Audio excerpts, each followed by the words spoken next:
Hello. Hello, hello, hello. Braden Herrington here with Davie Portman for Poisonrana Live. You found us in whatever podcast app you are using right now. And it's Monday, April 20th. Happy 420, 2 p.m., which means we are live on youtube.com/@PoisonRanaPod. Hello, YouTube room. How are we doing? hello, all the Poison pals and the friends out there worldwide. We are here today to talk about some WrestleMania. Yes, a tale of two nights for sure this year. WrestleMania 42 now officially in the books. We are a few hours away from the Raw after Mania. See what they have in store with that. But yeah, two big nights of wrestling, kind of. Two big nights of corporate advertising. Yeah, I would not use the word wrestling. I hate the fact that it's called WrestleMania. You know, everyone keeps talking about the Attitude Era. I think we got the Attitude Era in 2026 because I felt like there was no fucking wrestling on the last two, maybe like 10 minutes worth in the 2 nights of wrestling. But we're going to talk all about it. I know fans are probably mad about night one, and then night two, they somehow reel you back in. You thought you were out. You thought you were done. All the fans after Saturday night. And then maybe you watch Sunday and you're like, I still like this shit. All right, I'll still watch it. So we're going to talk all about night 1 and 2 of WrestleMania 42. I hope everyone out there had a fun WrestleMania weekend wherever you are. I'm sure maybe people are listening still in Vegas, maybe going to Monday Night Raw tonight. Or is there more wrestling events after the Monday? I feel like we're done now. It would be overkill. You'd be foolish to run an event after the Raw after Mania. I think. I think everyone should be, chilling today. If I was there in Vegas, I've done my fair share of wrestling, probably done my fair share of gambling, and trying to think, am I pushing myself through some more drinks on this Monday? I'll probably be by the pool if it were me in Vegas this time. Yeah, I feel like the wrestling stops after Sunday. Like, I know the wrestling didn't stop last night with all the midnight shows and God knows what. There's probably wrestling on still right now, actually, now that we think. Like, this year had not only the most amount of WWE things to do, essentially, WWE World, the shops, the autograph sessions with the meet and greets, whatever, but I feel like this also had the most amount of indie shows and all of the wrestling. At every second there was multiple wrestling events going on. So it really is the ultimate festival for pro wrestling fans. There's never not something going on. So anyone listening who was enjoying WrestleMania weekend, maybe they're live in Vegas or like us watching on the internet trailer, whatever it is you choose to use. Hope you guys had a good WrestleMania weekend, and it's in the past now. Yeah, I think we got quite a bit to get through. A bit of housekeeping. It's a little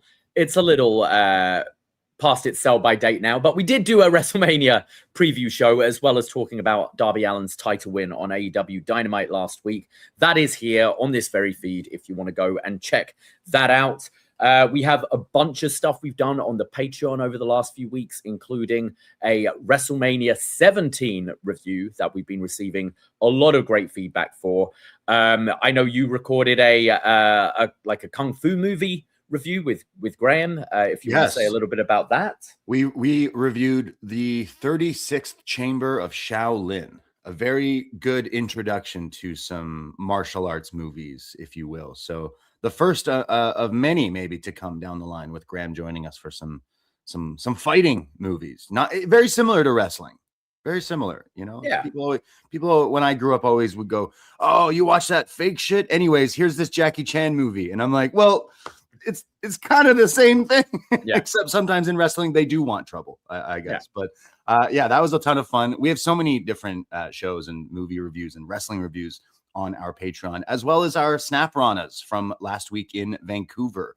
that was our WrestleMania weekend. We went to Absolutely the West Coast and we caught up and did some fun activities, including mystery wrestling and so much. So check out our Patreon. It's $5 to get whole month's access. So many past shows on there, and it keeps the lights on here at our little independent Poisonrana podcasting place that we do these fun things. But yeah, I also want to shout out all the people who came through to our WrestleMania watch party here in Toronto at the National in the Well. We did 2 nights. First time doing 2 nights at the National. We've done the 2 nights at our past establishments, but this was a big one for us. And wow, we had so many people coming out for both nights.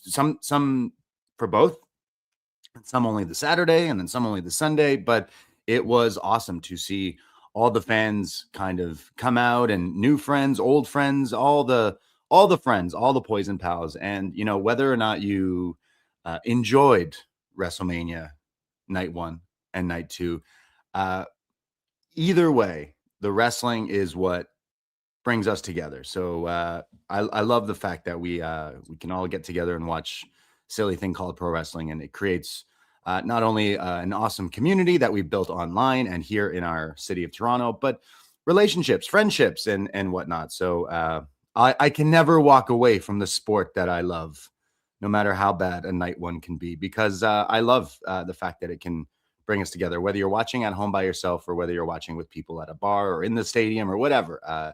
I love the fact that it can bring us together, and I'll always love that. So thank you to anyone listening out there and all the people. Yeah, thank you to everyone for showing up.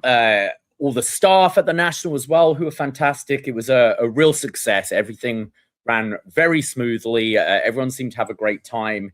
And yes, we are going to be, like everyone else, critical about the commercial breaks and all that.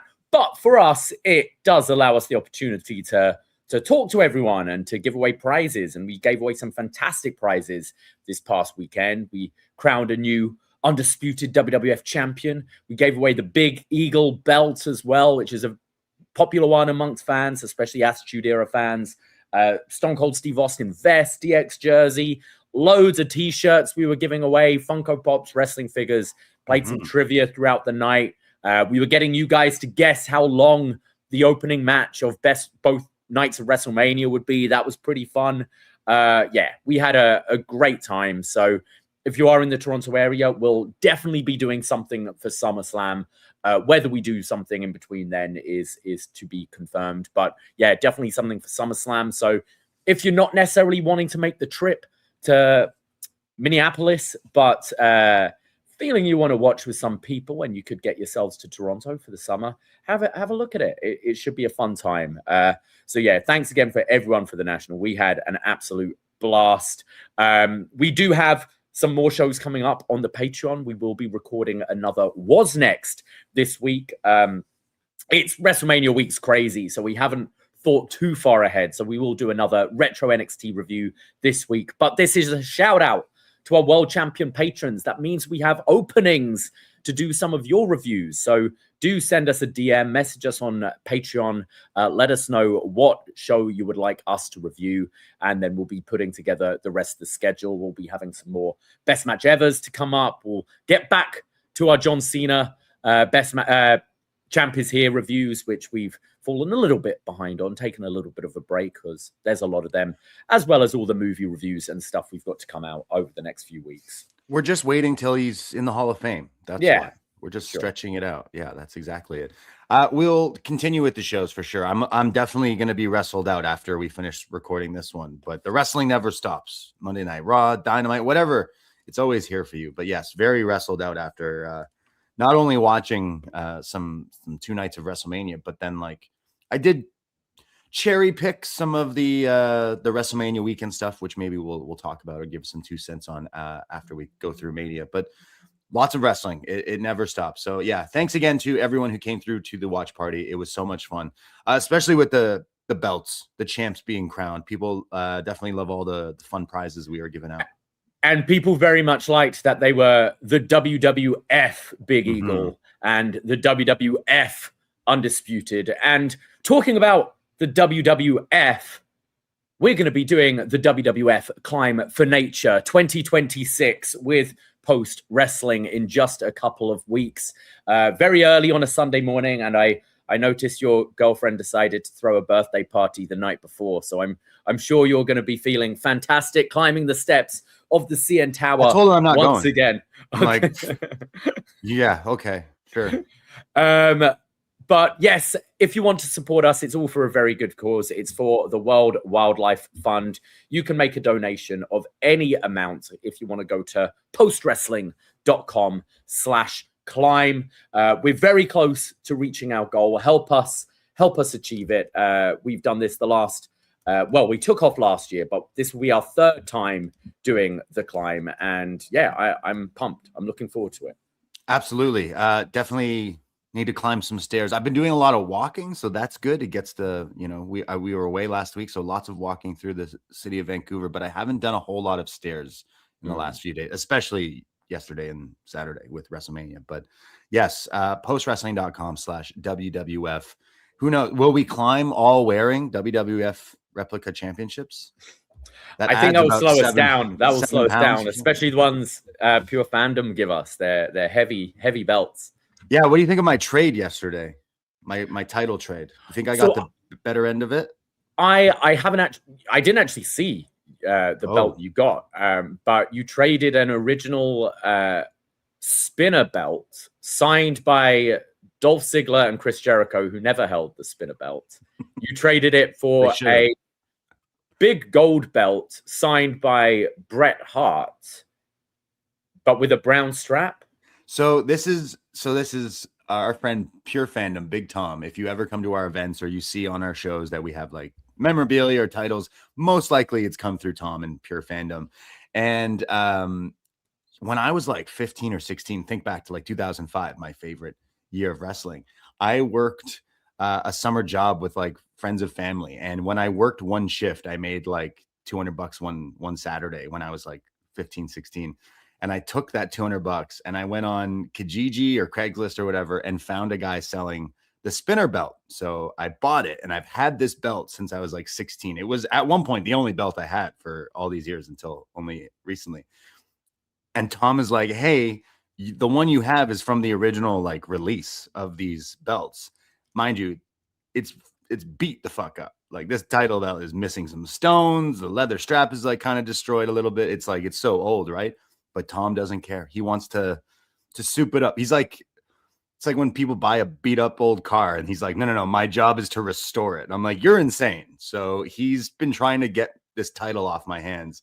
So WrestleMania 40 weekend, he bought this very elaborate big gold with like the classic, like, I don't know if it's supposed to be WCW or NWA strap. It's very beautiful, very shiny, very gaudy. And he also got it signed by Bret. So I was like, you know what, dude, it sounds like you want my beat up spinner more than I want any title. So I think, sorry, but the spinner belt is awful as well. So. I mean, that's why I didn't want to part with it, because no other belts spin. So like, aside from the John Cena ones. So it's like when Ash had to get rid of Butterfree, it's like, it's important to me. I know it's a bad belt, I get you. But Tom says, hey, I'm going to fix it up. Maybe one day, I just hope Tom fixes it up and then it's worth like thousands of dollars, which probably it won't be. But thank you, Tom, for the trade. Now I have a big gold, very shiny, signed by Bret. So I think I got the better deal. But anyone out there, I'm taking trades looking for the Divas Butterfly title. So anyone out there, you'll eventually sell the Bret Hart signed big gold belt for like a Alicia Fox signed. Yeah. No, our friend Mike Murray says he has the plastic version of it. Okay. So I was like, yeah, you better give that to me anyways. I'll take that off your hands. No problem. But I want the real one. But yeah. So lots of people walking around with replica belts and the shirts and all the fun things at our event. So it was really cool to see some people in costume. Not full costume, but we have the Ula Fala. A bunch of people rocking on those things.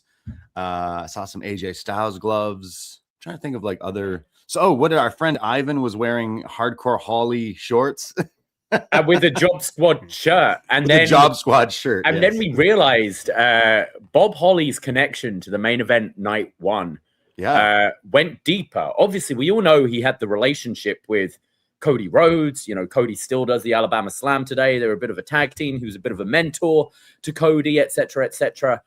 But as I'm looking at Ivan, dressed as Sparky Plug, Bob Holly, Hardcore Holly, I'm thinking, hang on.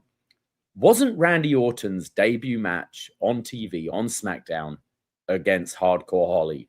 And we looked this up, and sure enough, it was. So Hardcore Holly was really the one. Everyone kept calling for Ted DiBiase Jr., who was there in attendance. I think it was just him calling for that, actually. But the real connection was Bob Holly to both these men, and should have been involved for night one's main event. At least an Alabama Slam. We didn't even get that. We didn't even get that in the match. So Cody, Randy, you wouldn't have been here if it wasn't for Bob Holly. All right. Bob Holly should have been in the main event of WrestleMania, not these two jabronis. But yeah, long live Bob Holly. Never forget how we got here is because of Sparky Plug. But yeah, it was a ton of fun seeing all the classic wrestling costumes and whatever. So costumes always allowed at watch parties and stuff. But yes. Yeah, it was a ton of fun, and we watched a whole lot of wrestling. And where do we begin?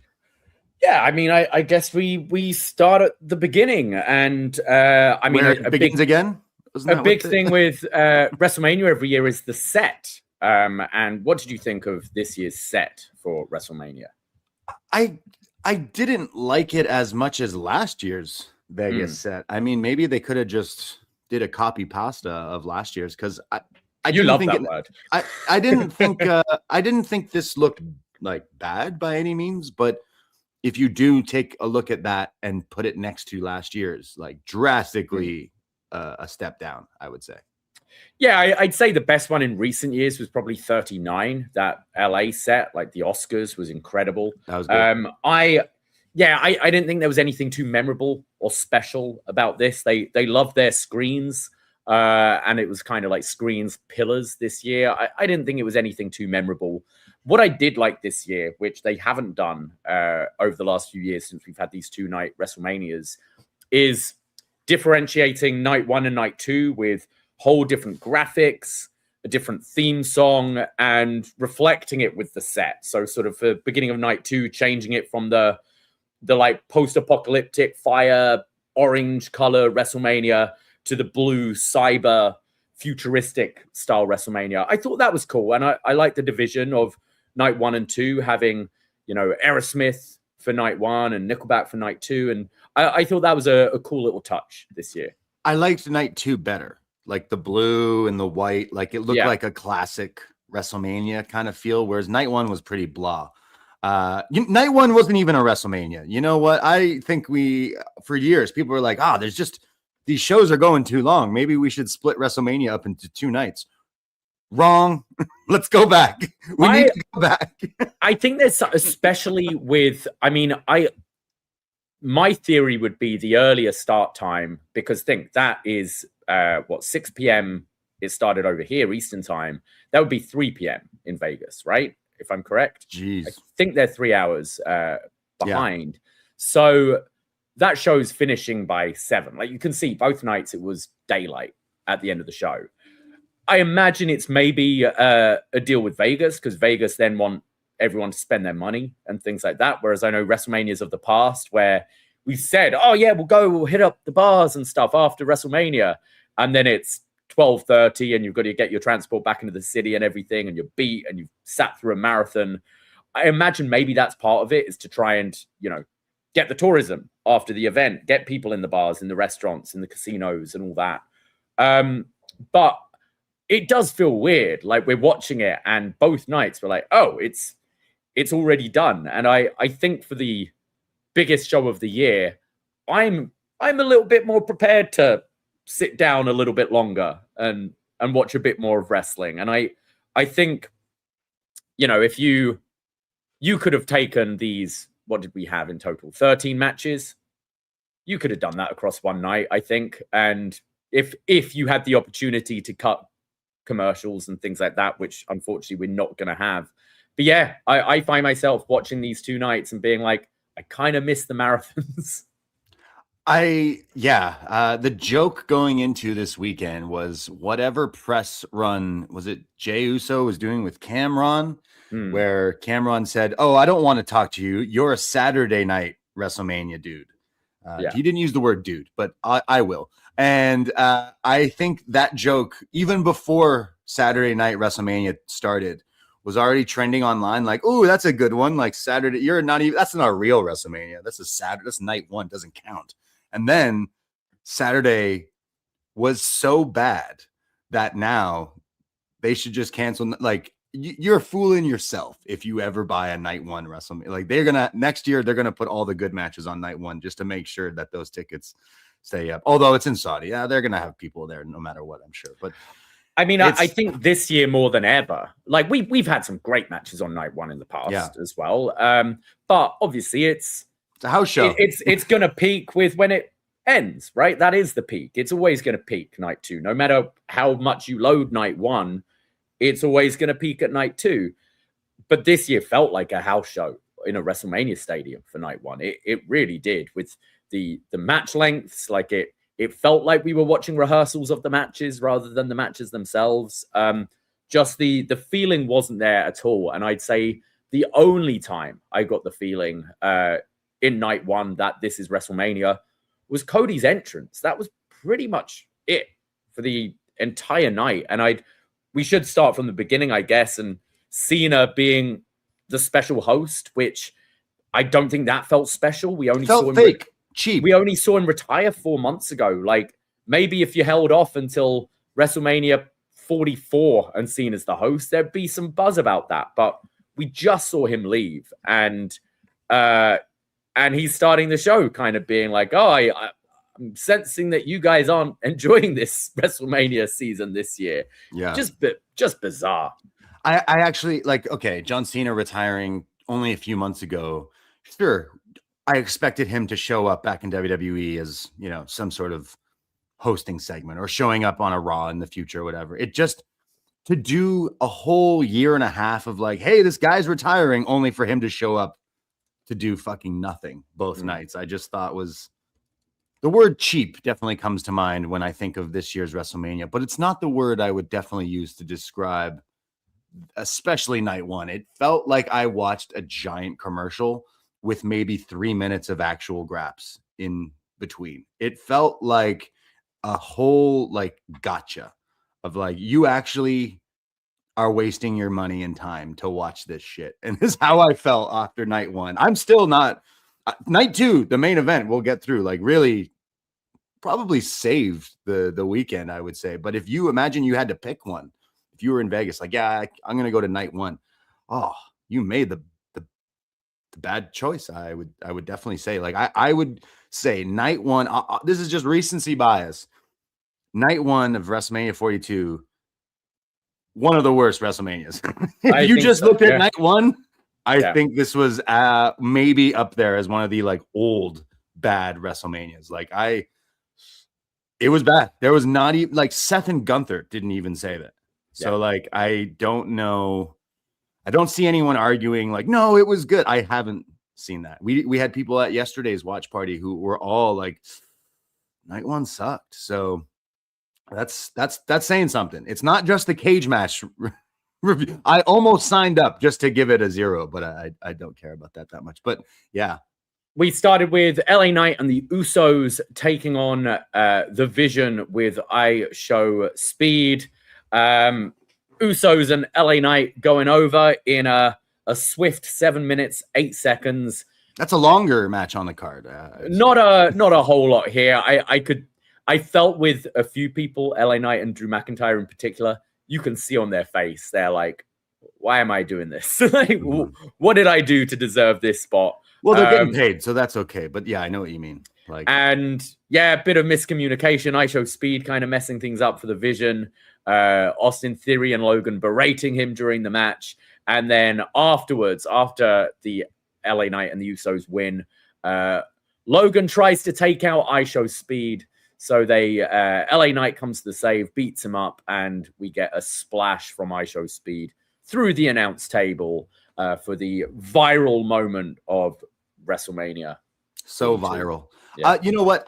Didn't care about this whatsoever, but I will look at a plus and a positive. I thought Show Speed like actually put some time and effort into this. Like he was doing some flashy looking moves, and then on top that big, what did they call it? The I Show splash at the end. Like he looks like he's in very good shape and looks like he actually does like care about this. So yeah, it was a nothing match, and if you want to call it celebrity, like sure, the big streamer and all that. Like I'm sure this brought some attention to WrestleMania, and I'm sure this will get some eyes on social media. But this was a whole lot of a nothing for me, and I think you could see it on like an LA Knight's face or Jey Uso, who was winning the title last year. It's just like crazy to see him in this spot. But yeah, the match itself, like the bulk of the match was pretty sloppy, and yeah, I get why they do I've no problem with this kind of celebrity crossover.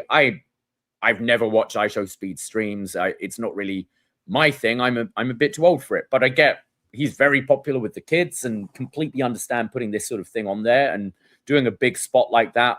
I don't really have a problem with, but the actual bulk of the match itself was poor, and I think it was certainly a waste of an LA Knight. And as you say, the fall of a Jey Uso from last year to this year is to be studied. Now, I'm not. I definitely don't want to make. I want to make it clear that I'm not necessarily disagreeing with that Jey Uso should be in the opening match on WrestleMania, especially with the year he's had. But I do think LA Knight there's potential there for like a bigger star. I think the crowd and the fans definitely are waiting for that big LA Knight push, or which I don't know if it's ever necessarily going to come to that level. But this was not a great start for me for WrestleMania. It's like, oh look, a bunch of ads, John Cena bullshitting, and then we go to this two celebrity in a tag. I don't know. This wasn't a great start, and I was like, okay, it's okay. We got this out of the way. The wrestling is coming, and well, I'd be waiting for that for another 24 hours. We had Drew McIntyre versus Jacob Fatu in an unsanctioned match with Jacob Fatu going over. Yeah, Drew McIntyre once again was bored at work, going on his phone, checking the socials, middle of the match. I think he was reading the room of. It was his brother. He went to see his brother. Yeah. He took a photo with his brother and then used the phone as a weapon. Yeah. There was some cool stuff in this, but it felt like the classic WWE plunder. Like, didn't get outside of the little play box that they usually tend to do. The moonsault through the table was cool, but I can't say there was a lot of heat going into this match for me, and I didn't think it even. I think it was stopped before it even got going, and I would say that's a broken record thing to say about majority of this WrestleMania card, where it's like, oh, finally we got something, and then the match ended. Is how I felt. Yeah, I've enjoyed the build to this. I think it's been one of the bigger built matches on the show. I enjoyed the stuff they did at Saturday night's main event in Montreal, and I think this felt like it should have been a bit of a level up moment for Jacob Fatu. I don't think this warranted the title unsanctioned. Like, this was a pretty standard hardcore, no DQ, street fight, whatever you want to call it. I think when you put unsanctioned on it, you often, even in today's WWE, expect something a little bit more. Like, I think Sammy and Kevin, which was the last unsanctioned match in WWE, gave you a bit more than this at Elimination Chamber. They're doing some things that seem a little bit more dangerous than we're maybe used to in WWE plunder matches. I didn't think it got to that level. I agree, it kind of just ended abruptly, and we will say that about 3 or 4 matches of this show. Like, it's starting to get a little good, and you're like, okay, I'm getting into this, and then the bell rings and someone's already won. And you're like, oh, okay, I just thought we were getting into that gear. And this match definitely had that. It's not going to be a match remembered or talked about after the show. And I don't really think it provided that level up of a Jacob Fatu, particularly by the end of it either. Like, it's cool that he got a WrestleMania moment and a match and a win, but yeah, I didn't feel like I haven't connected with this rivalry at all, but even coming out of it, I don't feel much from it. And I don't know where we go with either of these guys. I do think Drew could have been used in a bigger spot or scenario this time around, but I don't even know what that would be either. I think Drew should go away for a bit. I think him sort of just taking a break for a couple of months would be good. I think it would be good for his character. And then come back in a big way down the line to feud with whoever. But I think the character just needs to be rested a little bit at the moment. And yeah, I don't. Well, he's been goofed. He's been jobbed out. That title run was a joke. Like, he won the belt by leaving a cage and then didn't really do anything with it, and then just held on to it and then gave it to Cody so that he could go into WrestleMania. So he kind of got jobbed out a little bit. Maybe that hurt the character of Drew. So yeah, maybe some time away wouldn't be the worst thing. Yeah. We then go to the main show. This is the one that if you were in the States, you were paying $30-$40 for. Which is just right. So the first hour on each show is free? First hour was on ESPN, like on the TV, and then the rest was on the app that you had to pay for the event, which obviously most of the rest of the world, Canada included, had. This was all just on Netflix. But yeah, it's great. Like, I completely forgot about that until today, that not only like we're complaining about the commercials and stuff, it's in our subscription. We all have Netflix anyway. Like, I've had Netflix years before this WWE deal came in. So in a sense, that way it's free for me. But yeah, the States are paying like $30-$40 on top of their subscription for this show, which that's is just criminal. That's crazy. Absolutely bonkers. Like, for us Canadians, you know, I've been watching since I was a little kid. It has been tough for Canada before this Netflix deal, because you would have to follow on the cable, and then you would have to go through, you know, pay-per-views or whatever. Like, making it all on Netflix is very easy and has gained new fans, maybe like the casuals who are like, oh, well, I already have Netflix. What is this? I hear this a lot with, like, you know, friends or family members who know I love wrestling, who don't watch it, but because it's right there on your Netflix homepage, you're like, oh, wait a second, what's going on? So it does help with like interest in the last little while. And I know those Netflix numbers, they've been looking good for WWE. But I forget that it's the tables have turned, because anyone in the States, you got to go through like all these hoops and bounds. I don't even know if you still use Peacock or whatever it is you guys got to do to watch these things. And then it does kind of sound like it sucks. There was one night where was it John Cena or someone who announces like, we're now going to the ESPN Plus broadcast or whatever, and there were audible boos from the crowd as well. Just, it's a mess. And I think, like, you know, I'm not too bothered about advertising over like the ring mat or stuff like that. Like, we've always had advertising in wrestling. You know, we've had the backstage segments where they're plugging something, but it's so dominated now, the whole thing. Like, you notice the in a lot of the matches on their boots, they'd have a little like tag on it, which is I know Royce Keys had it with his SmackDown debut, because it's then they put that tag from their costume and they put it with a trading card or whatever, so it's an exclusive, one of a kind WrestleMania women's tag match trading card or whatever with that little tag in it. So there's all those things they're monetizing off of.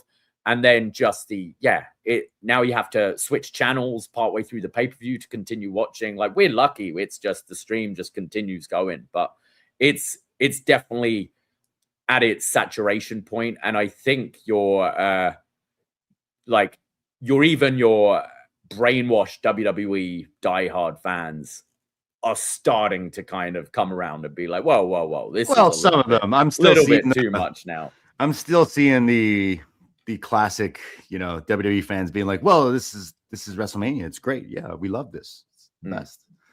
But you do start to see like the cracks of like the diehards who are like, wait a second, why are we going to another commercial? And why are we coming back from commercial and there's already wrestlers in the ring?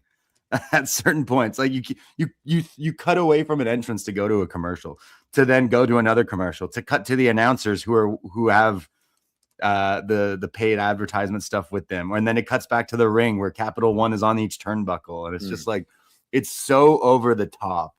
It reminds me of the bit in the Wayne's World movie where it's just like all the ads everywhere. And it's like, what are you talking about? Ads? Come on. And I feel like this isn't anything that just started with this WrestleMania. This has been going on for, I'd say 2 years probably. But like this one, since we've had the, the 5-match structure from Triple H.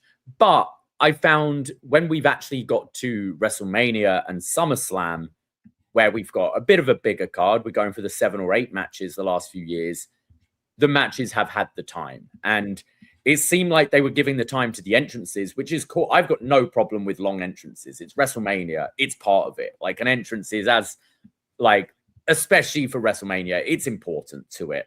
But normally you get the entrances and you get the match as well, whereas all the matches were sacrificed from this.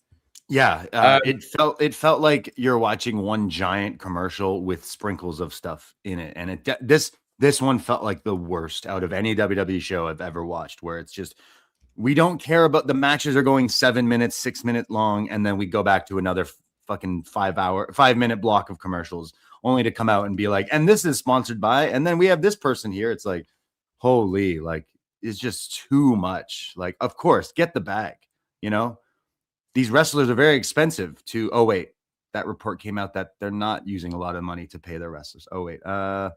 Well, they got to use the money somewhere, somehow. So give them your money and like whatever they give you. I felt like there was too much ads, and I was definitely halfway through the show. I was like, wow, okay, how much wrestling is actually on this show? And well, there wouldn't be a whole lot, but like it's, I'm sure that's such a crutch to be like, oh, there were so many commercials, but this weekend felt like the most across the board of any time WWE ever. Like, I remember when Michael Cole would be in front of the camera, like, hey, this is how you download the $4.90, the $9.99 and all that stuff. But now it's like a little too crazy with these ads. Like, maybe just scale it back a tiny bit and maybe people wouldn't be as pissed, but it was drastically different. Or do it and just have longer matches. I don't think anyone, I think everyone both nights of our event, would have been happy with another hour of the show. Like, I didn't sense fatigue where we were. Most of the comments were like, oh shit, it's already done. I'd have taken another hour both nights if you have to put all those adverts in there. I think this was the first time where I really felt, oh, we are cutting match time down to fit these in. Yep. We kick off the main broadcast with the women's tag match 4-way, the irresistible forces of Lash Legend and Nia Jax taking on Lyra and Bayley, Alexa and Charlotte, and then the Bella Twins come out, but Nikki is walking with a crutch.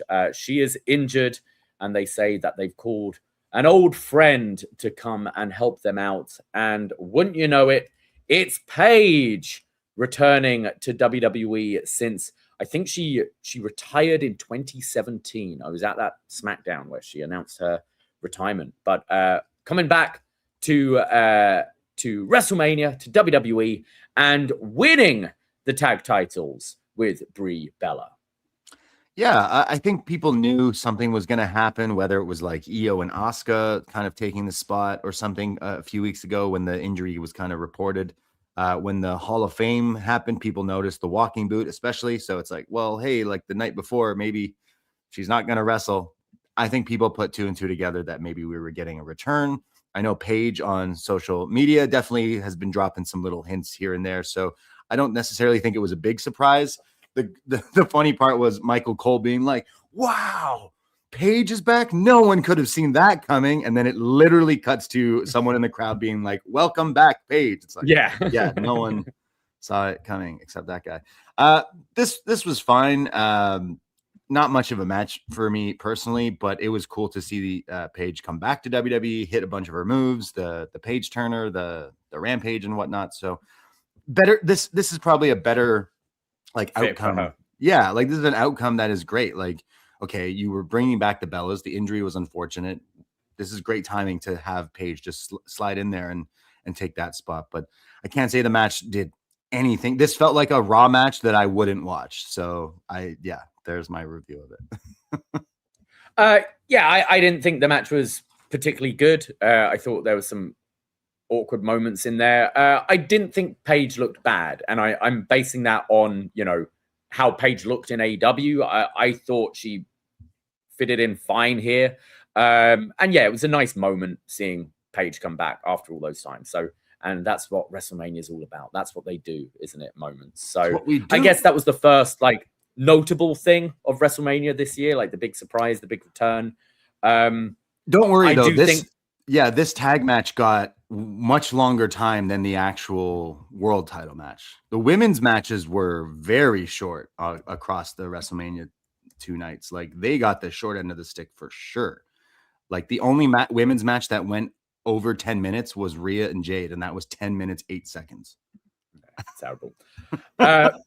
We then went to AJ Lee taking on Becky Lynch for the Intercontinental Championship. AJ Lee defending. We had Becky coming out with a somewhat live performance by the Wonder Years of her entrance theme. Was that Ashley Simpson doing her best lip syncing here?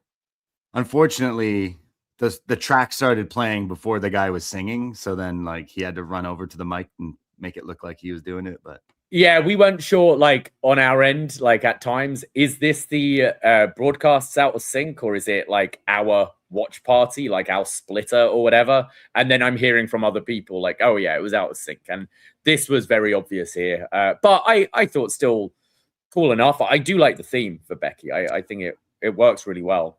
I do too. A lot of people are sending me pictures of this guy. Like, is this you? And I'm like, I don't see it, but white guy screaming, wearing a wrestling shirt. I guess so, with a beard. Sure. I thought the entrance. And then cool. AJ Lee coming out with a bunch of little girls dressed as her and doing the skip. I found this quite. I was going to say I found this quite adorable because I think only one of them, there was maybe 20 kids here, only one of them could actually skip. Some of them looked really awkward trying to do the skip, but it was pretty fun. Were any of these kids alive when AJ was in her original WWE run? Oh, absolutely not. No. No. This match also was shorter than the 4-way tag just before it. Just letting you know. Yeah, this went 8 minutes, 15 seconds. Becky Lynch going over. There is a moment where she's like really getting in the face of Jessica Carr. Do you see that a match happening down the line? They've teased it for so long at this point. Fuck, they'll do anything except actually book wrestlers in pay-per-view matches, won't they? Like, I don't want this to be the case. I know they've been teasing it with this Jessica Carr stuff.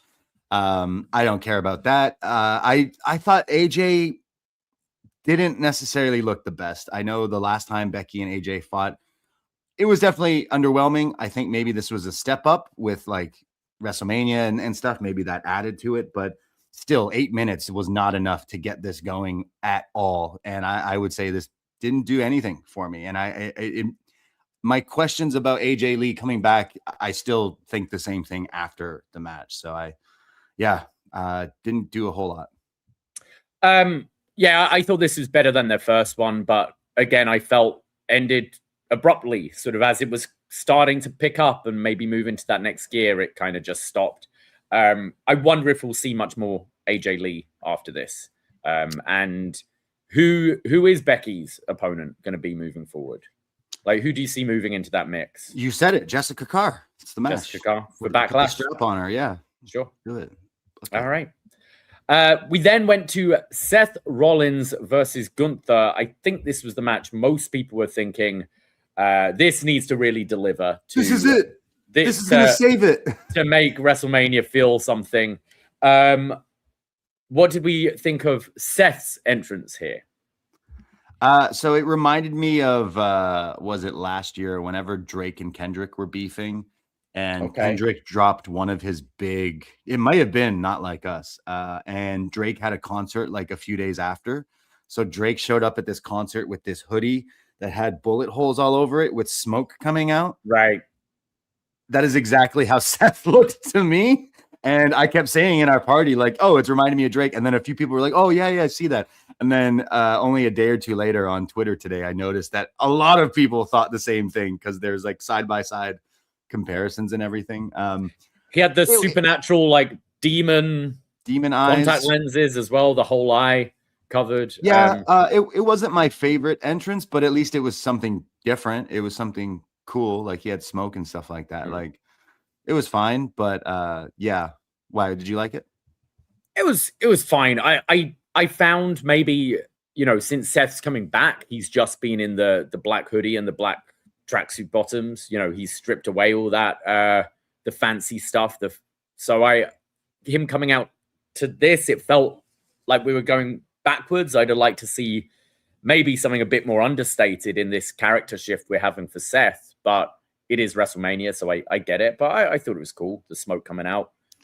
I think this was the match I was looking forward to. Like, okay, the story to get to this was really dumb and really bad. But at the end of the day, you could have just done weeks of, okay, I know there was injuries and plans change, yada, yada, yada. But when we finally figured out that this was the route, it was as simple as Gunther's like, hey, I'm the best. And you keep saying you are, and I want to prove it and beat you. Okay, great. There's the story.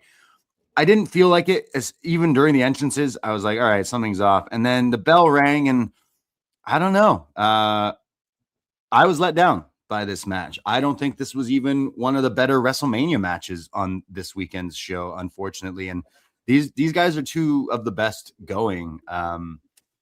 Just me personally, it didn't hit. There was some cool stuff in it. Don't get me wrong, but I don't know. Maybe I just had higher expectations. I wasn't expecting like it's WWE. They have handcuffs, obviously, but like. I was expecting something better. Am I wrong for saying that? I'm sorry. Like I felt like I was maybe gonna get like a classic, and I don't think I'm ever gonna want to rewatch this one. So I don't know. Where are you at with this? No, I don't disagree. This was one for me that definitely like I felt it felt like it was starting to build, right? And I felt like we were starting to get to that point where it could be a memorable match and a good match, and then. Braun came out with the spear. It was the spear, the chokehold, and it was over. I was like, like this one, I could have definitely done with it going a bit longer. They went long. Like this was almost 18 minutes. Yeah, like it was one of the longer matches, but it did feel abrupt at the end. I feel both should be capable of better than this, especially on WrestleMania. It didn't do it for me. And then I felt like this though. Like Seth's year hasn't been good. Like I think maybe a lot of people really loved the triple threat main event last year. It was fine. It was better than this, definitely. I just think ever since that, like Seth hasn't figured, obviously injuries and all that, whatever. But then Gunther, like, okay, the John Cena retirement match, the AJ retirement match, they were also like, yeah, it was fine. I had higher expectations for them. But this was definitely going into WrestleMania. Like, okay, all the dumb story and the build, whatever's going on, this should be the match that saves the weekend. Now, imagine you were in Vegas and you had the opportunity to go to either one night or both nights, and maybe someone out there was like, well, night one has this, and this is going to be the match that everyone's talking about. I don't think it is. I don't think it hit the way it did. And then speaking of things not hitting the way they're supposed to, both spears by Braun Breaker did not connect. Both. I watched them back today because I was like, man, you ran that whole entrance ramp and you still missed. How? I think it was Seth, I think it was Seth's positioning because we've seen him do that. We've seen him do that spear off the ramp, and normally it's the person taking it also has to be on the ramp. So you get Braun is jumping from above you. He has the higher ground, connects, and then you still got more of a drop, so it looks more spectacular. But Seth was nowhere near the ramp. So Braun's running down and is basically jumping when he gets the bottom, and just it whiffed. Like it was a shame because I'd have redone it. People were going one more time. And I think they should have just redone the spear, like him go to the top and then come back down.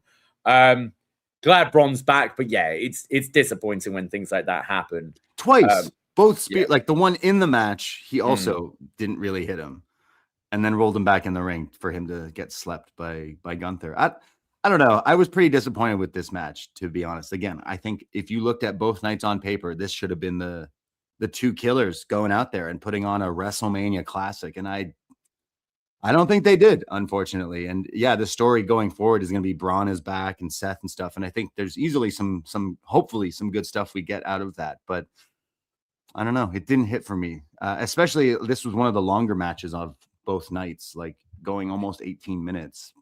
And it also had like the pre-match brawl as well. Yeah. Like, to kick things off. I don't know. I don't know what it was. Like, I swear I was like, okay, never mind what we just watched. This is good. This is going to be the one. This is going to be the one to save the show. And it did not, unfortunately. So, yeah.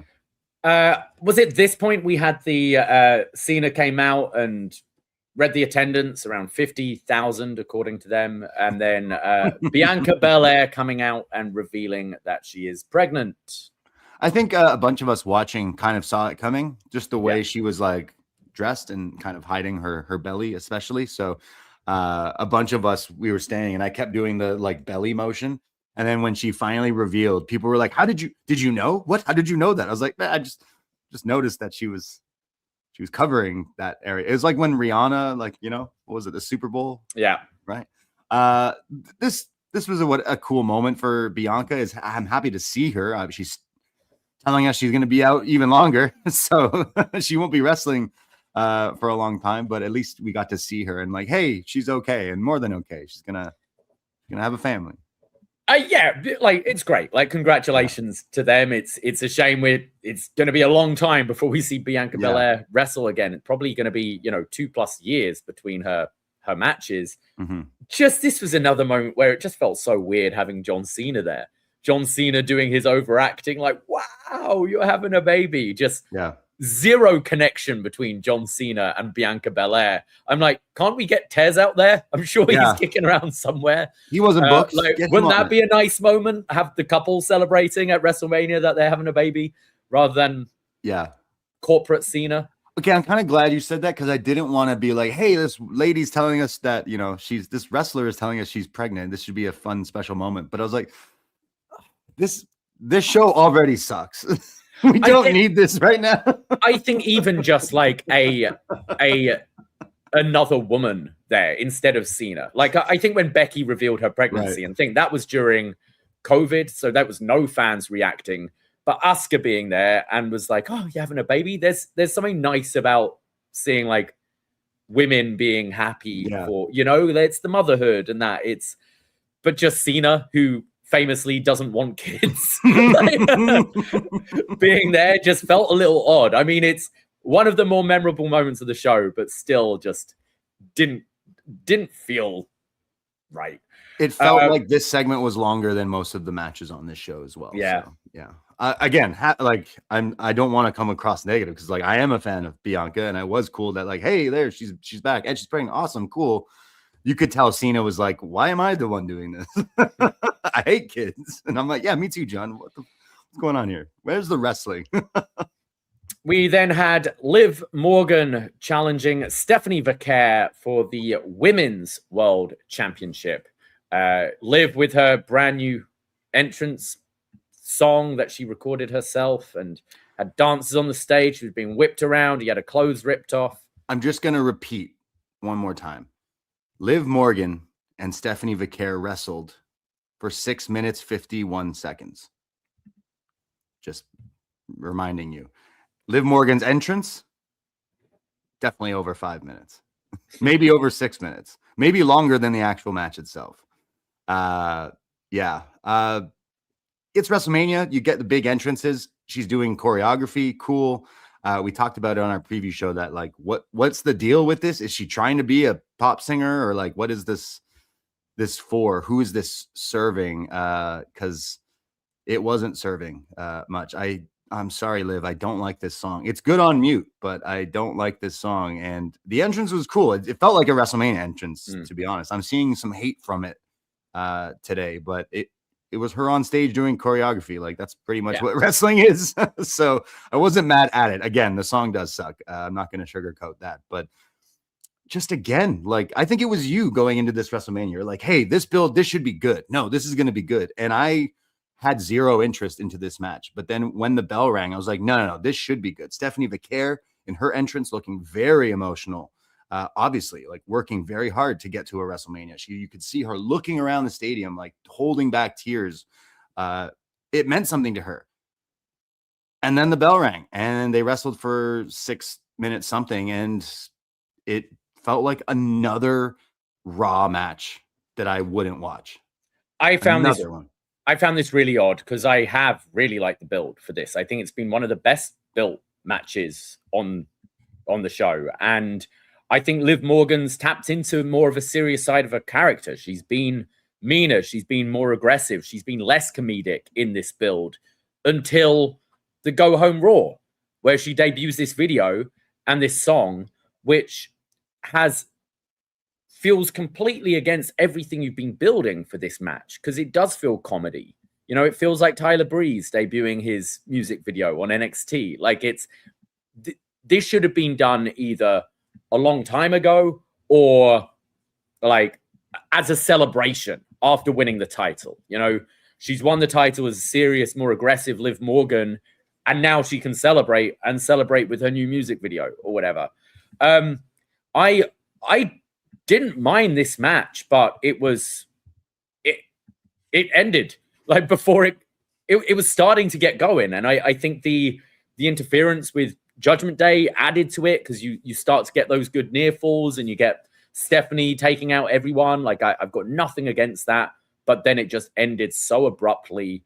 You know, we were going to stealing finishers 2 minutes into the match because they had to fit so much in.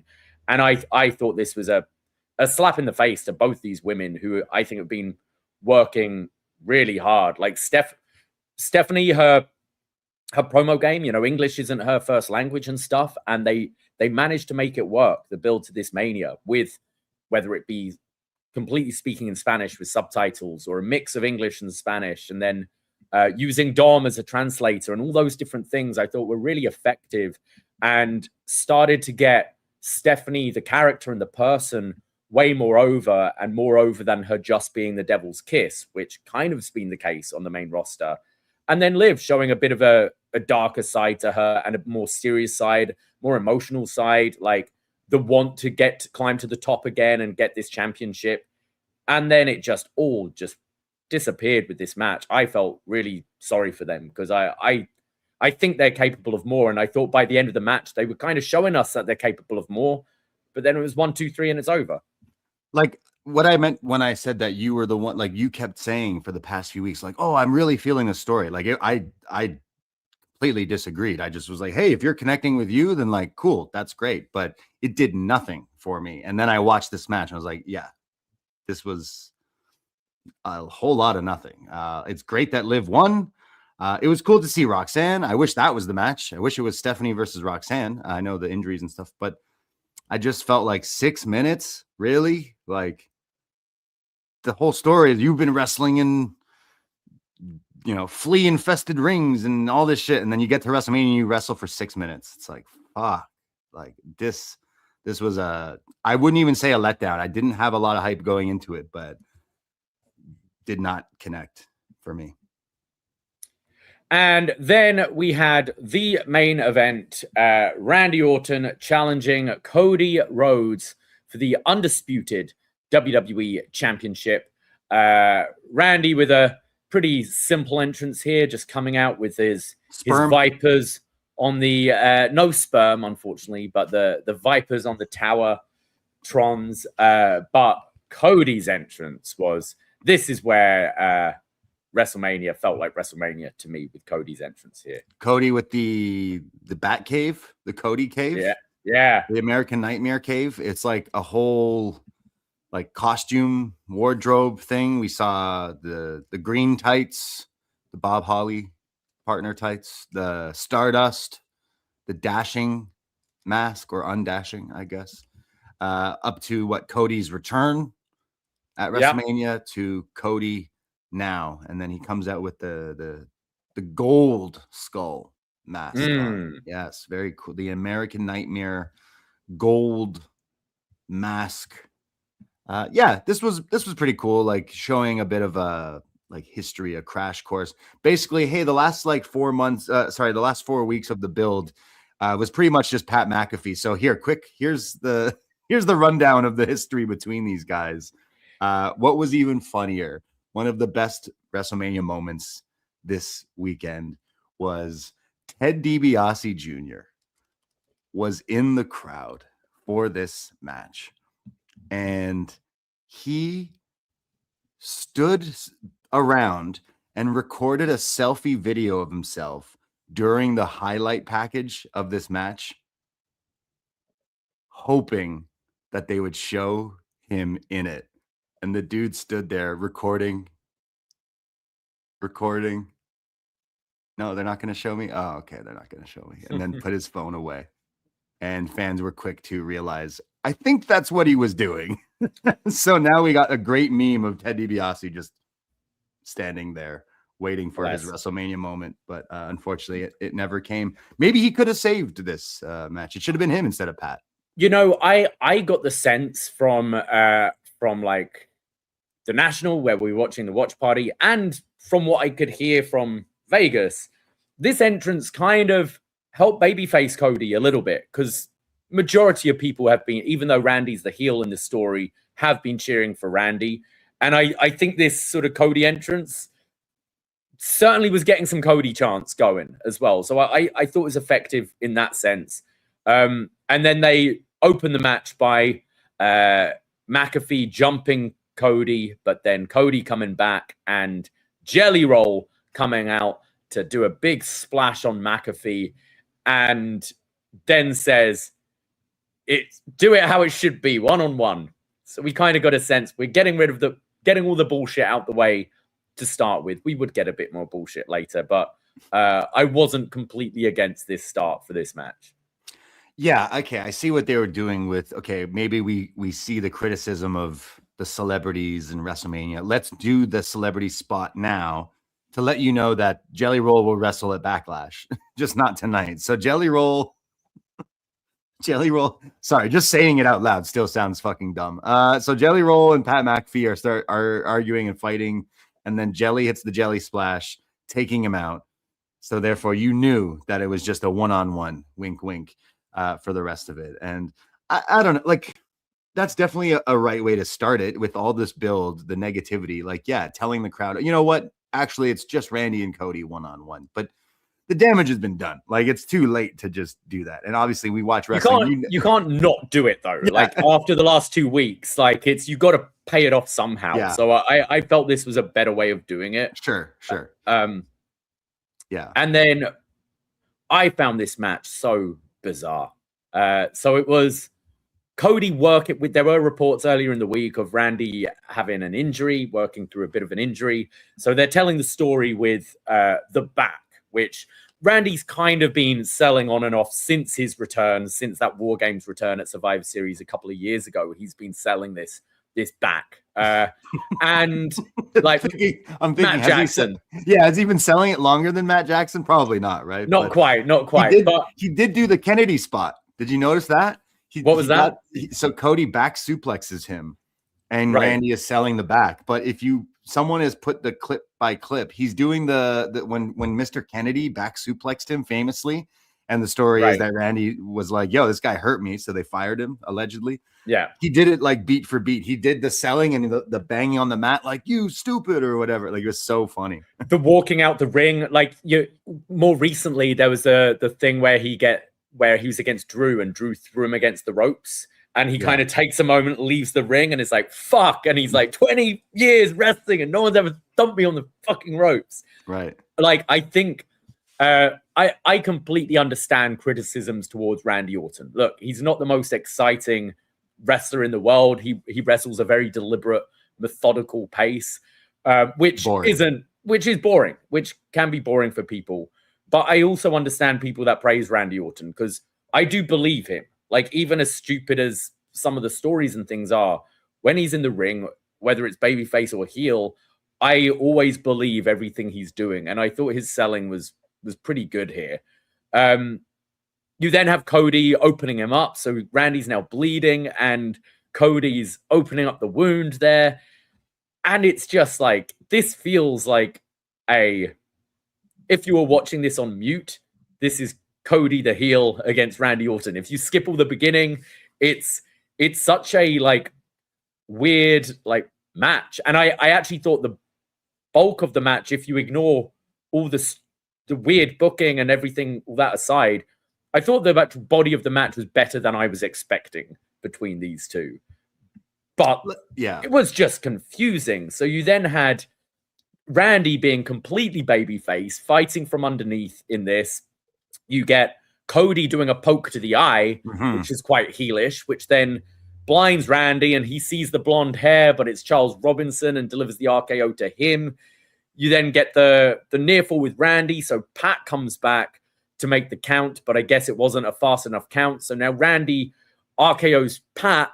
So now you assume it's Randy is a babyface. Cody delivers a low blow, and you're like, well, stops a low blow and delivers one of his own, which we've seen Cody as a babyface do this before. It's not necessarily a heel move, but when the crowd are already reacting to you like you're a heel and you're poking the eyes and you're hitting a low blow to win the match, you're coming across as a heel. So it feels like we've done this big double turn thing, but then Cody retains and Randy lays him out with the belt and hits the punt for the first time in years to establish, no, I am actually the heel. It was so confusing. It was just like, what are we doing here? Yeah, I felt the same way. Like, as soon as you got rid of Pat and Jelly Roll, the match started and it felt like, okay, there's some good stuff. There was some good back and forth, some great story with RKO at midair. That was pretty cool. I felt like there were some glimpses of like, oh, like Randy could deliver a main event if given the right opportunity, but instead there was all these bells and whistles that was distracting from like actual good stuff in the match. And then we got to the Pat stuff, and then Pat comes out with the neck brace. Got a laugh out of me because he looked funny with the ref shirt and the neck brace, but does the slow count, and then you could see Randy was like, what was that? And then RKO's him, and then it leads to the finish. It was just so confusing. And I think even at the bar watching with everyone, we were like, huh? What?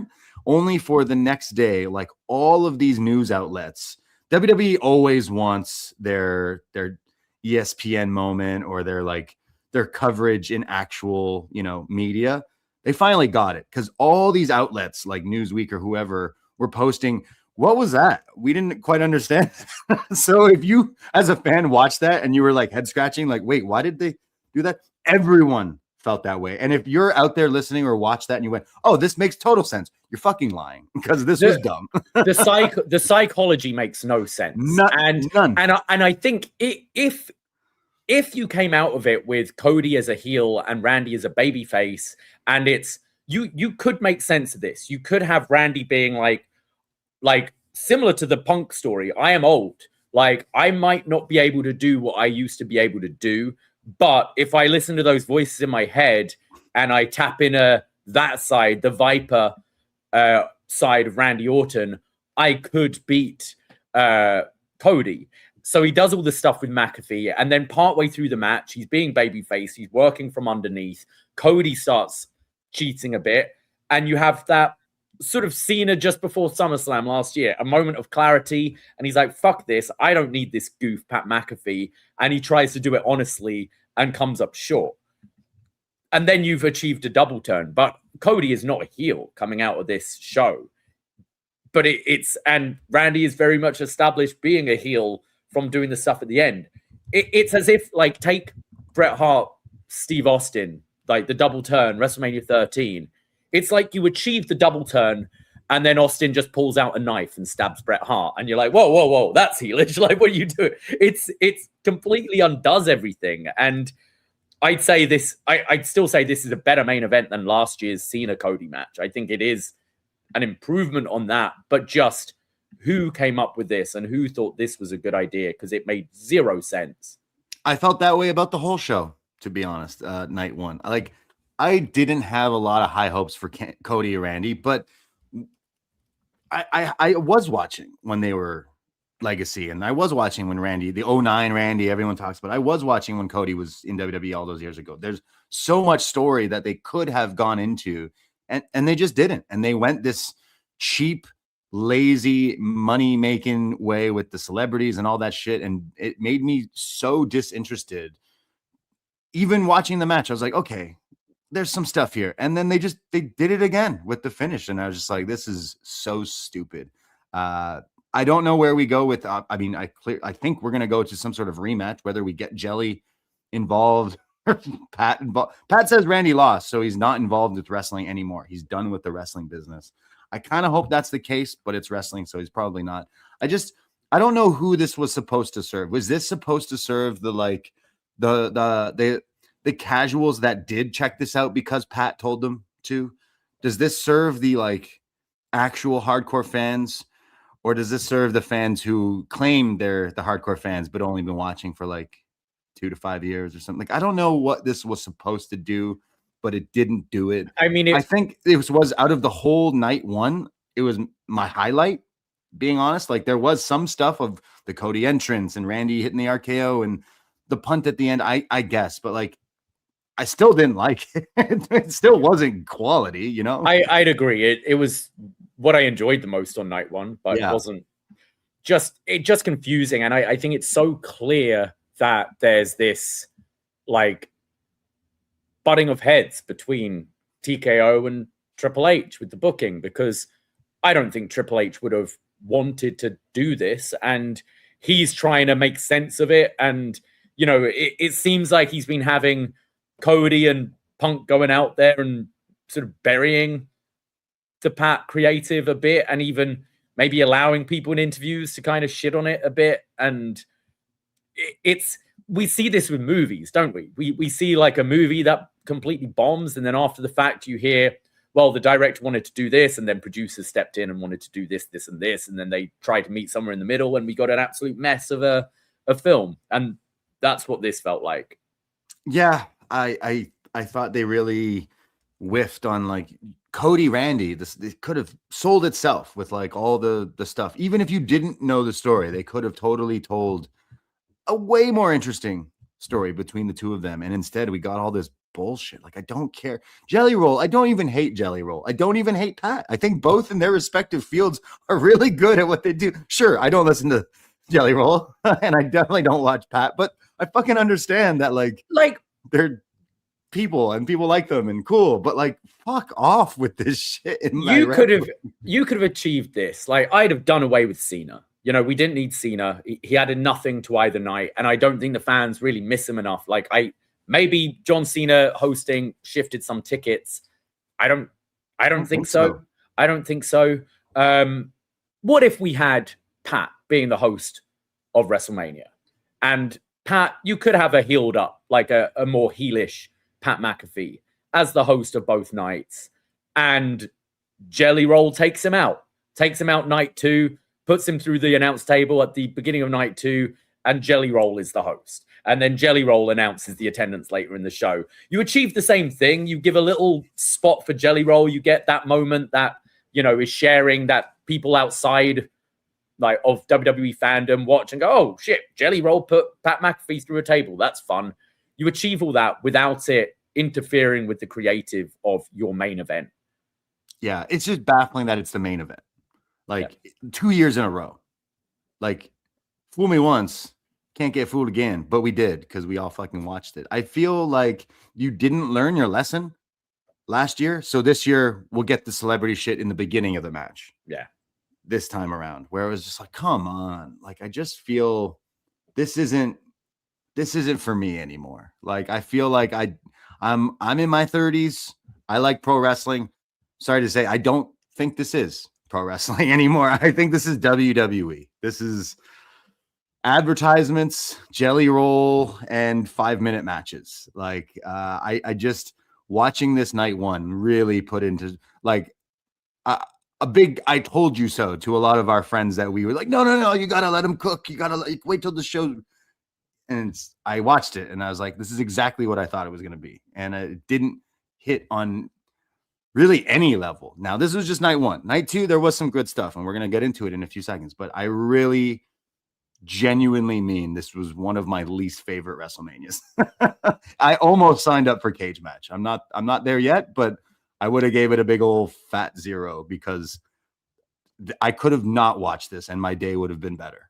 I'm sorry. I'm trying to be nice, but because I'm biting my tongue, you know, I can be a bit of a shit disturber. And I just thought this show was awful.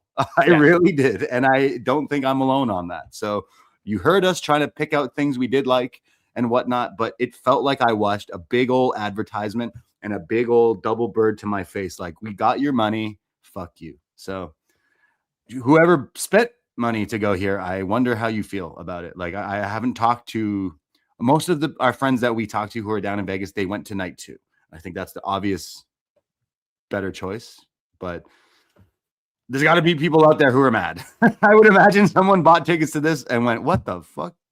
Yeah, I careful with your mic. You're banging your mic a lot. It's coming through. Yeah, this was one of the weakest WrestleManias ever, I think. I put it right down towards the bottom. I'm normally a bit more positive. I do have more of an appetite for WWE.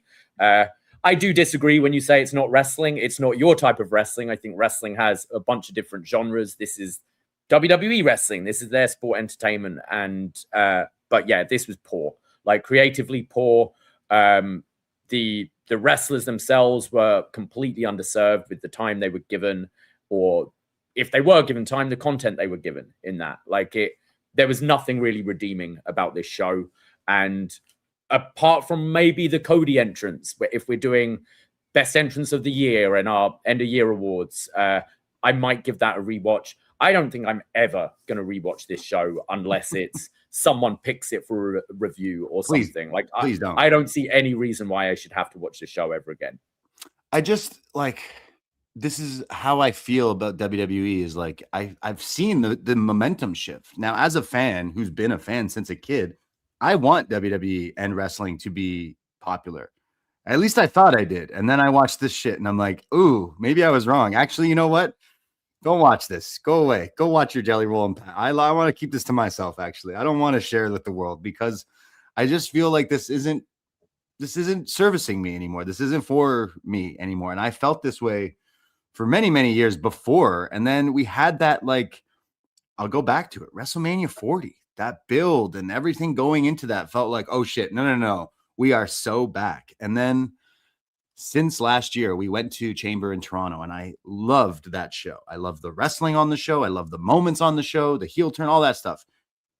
And then since then, it's just been back to the way I kind of feel about WWE. And nothing has, like, even the good stuff is not good enough to make me be like, wow, I can't wait to watch the next show. I can't wait. I need to buy a flight to go to this show. I need to do this. It's like, I don't feel that way anymore, which I definitely have in the past. I've definitely given them my money and I probably will in the future, but I just feel like this isn't for me anymore. And I don't know. I liked some stuff on night 2, but after night 1, I definitely questioned, like, why do I don't like this? Why do I watch this? So I'm wondering if other people had same questions in their voices in their head after watching a questionable night 1.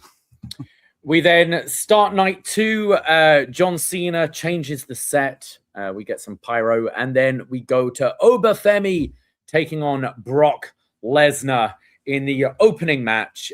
We did have a little bit of a competition on how long this match would go. According to Cage Match, it went 4 minutes 46. I think 5 minutes was the over-under. We had someone who might have been new to wrestling who guessed this would go 30 minutes. I don't think they... You were clowning them. You were like, dude, I don't even know if this is going 3. I don't know. Barely did, but yeah, imagine these two got 30 minutes. Yeah. He's sick. Yeah, so I thought this was already like a bit of a palate cleanser and a bit of a refresh beginning of night 2. I think we've seen better, maybe Brock 5-minute sprints. Like I'd still put the Goldberg one like right up there. But I think in just presentation of Oba Femi, from how over this guy is, his entrance, the walk, just the holy shit chance before these two even locked up, and then Oba like not going down, not budging from anything Brock was giving him, and then eventually knocking Brock down. Brock gets him up for the F5, but like Warrior versus Triple H pretty much just stands up immediately after the F5, choke slam, and fall from grace. I personally, I thought this was everything it needed to be. And I think Oba Femi, like, you have to strap the rocket to him. I like maybe even as soon as SummerSlam, Femi versus Roman. But I was perfectly happy with this opening tonight too. It was a great way to start the show too. Like I think most fans had the displeasure of night one, and maybe this was, you said, a palate cleanse, like a reset of like, okay, this is something I was looking forward to. One of the bigger matches. Now, it's not because I'm a huge Brock fan, especially in 2026, but it's two giant dudes. You knew this was going to go like 5 minutes or less. You knew that. Not everyone, but yeah. Except that one guy who thought it was going to go 30 minutes. I just like Oba, we've watched in NXT. Obviously, we do Up Next at Post Wrestling every Tuesday. So we've watched the rise of Oba Femi, and he's improved. He's been the guy who's the big, gladiator. What does he call himself? The destroyer, all that. Ruler. Kind of, yeah, the ruler, all that stuff. So like it makes sense that this giant guy becomes a star, but to see how quickly his main roster, like the entrance, right? The music and the walk is something that is totally caught fire and very quickly. I mean, like we've been to some wrestling in the past few months. People are walking around with the Oba walk, right? Last night at the bar, we started an Oba walk conga line. Yeah. we started walking all around the bar, doing the walk and everything. So that was really fun, seeing like everyone get involved into that and everything. So it's a character that's super over very quickly. So I would put this guy as champion in the summertime. But yeah, I thought these two did the best that they could for two big guys fighting. I think the crowd made this better than it was. Like hearing the reactions of like, oh, this guy's not going down to Brock. He's not falling down. He's getting back up from the F5 and everything. So it was fine. It was fun. It felt like a squash match because it was, I guess. But the match went shorter than Brock's attempt at taking his boots off afterwards. So, yes, after the match, Brock Lesnar sits down, disappointed, takes his gloves off, takes his boots off, starts to cry in the ring, signaling he is retired. Paul Heyman comes out there. They embrace, they hug. They're crying and they walk up the ramp together. What did you think of this? And do you think Brock is done? One of another great, I mentioned Ted DiBiase Jr. night one of my favorite WrestleMania moments in 2026. But one of my favorite WrestleMania moments from night two is Brock Lesnar walking, leaving, and high-fiving all these fans. Mm. And then he gets up the ramp and you see Brock Lesnar t-shirt guy, and Brock just completely no-sells him and keeps walking by, and you could see the guy's soul. I thought the guy stopped going to these shows. He said he retired. Yeah, he retired, and well, now he's definitely going to retire because that was embarrassing. You wear your whole gimmick is I'm Brock Lesnar guy, and Brock didn't even look at you. I maybe got more sick enjoyment out of that than this whole match, but I thought this was off to a good start. Brock, I'm definitely over him, but you need to have him to use him to help someone else. And that's exactly what they actually did, something right with transferring, they transferred the streak to Brock, right? And now we're transferring Brock to Oba. So strap the rocket to him, make him champion. I think they got a star with Oba Femi. So I think we're in good hands. Maybe Brock was just done. I don't even know if he is. I still think Minnesota. Paul Heyman today doing some interviews saying Brock's not done. But like you watch this, it looks like Brock's done. So yeah. So I think this is a great way to retire as well. Like unexpected. It's WrestleMania. You put Oba Femi over. But it is weird being so close to Minneapolis, right? His hometown. Mm-hmm. And you would think like that has been the rumor that Brock is retiring there. And in storyline element, Heyman now owes Gunther a favor. So could it be Gunther, like the favor is Brock has to come out of retirement to face me, maybe in a retirement match. Yeah. Yeah. Like, no, Oba Femi is not retiring him. But if this is the retirement, you've also set up something there with Oba and Gunther down the line, because it can be the career killers match, career killer versus career killer kind of thing. So wonder. I could see SummerSlam, Brock coming back for that, for the actual retirement maybe, but I don't see Brock after that coming back at all. I kind of think this is a great way to stir up some interest for a like Brock Lesnar retirement. You would imagine SummerSlam weekend, it's a stadium show, right? Like Minnesota, 2 nights as well. Yeah. Oh God. I imagine that's where it's the final thing, and like the whole thing with Gunther, and I don't know. Maybe there is a connection to that, but I didn't expect it here. But in interviews leading up to WrestleMania, Brock did mention like, hey, I'm doing this match and I'm fucking off. So like, I don't know. Maybe there's some story to this. But personally, like, again, this was a squash match, but I'm happy to see Brock disappear. Yeah. Maybe not forever, but like I don't need him around right now. I don't know. And that's just like story-wise, like we've seen this guy for so long and it's kind of the same thing. Even this was like, hey, F5, and then he gets powerbombed and loses. So like, I'm kind of happy that we go away with it, but I'm very happy that we've transferred this to Oba. Like the star of Oba continue to push this guy, because they definitely have a star with Oba Femi. Yeah, we don't need to see Brock in the main event mix anymore. Like he shouldn't be a champion. He shouldn't be challenging for that. But you know, there's maybe 3 people I'm interested, and that's Oba Femi, Braun, and Gunther for him to have the match with. So we've had the Oba one. If we get a Gunther one for SummerSlam, cool. But if it all ended last night, I'm happy with that. I think SummerSlam, regardless if Brock's involved or whatever, like Oba should be champion. I don't know if this is Oba Roman or like Oba Cody. I don't know how we get there exactly, but I do think Oba in 2026 should be world champion. I do Oba Roman. I think that's the biggest match. And I think if you want to strap the rocket to the guy, I think Roman said he's around for the whole summer. So that means he can lose at SummerSlam and disappear until Survivor Series or whatever. So yeah, I think Brock v. Oba would be huge.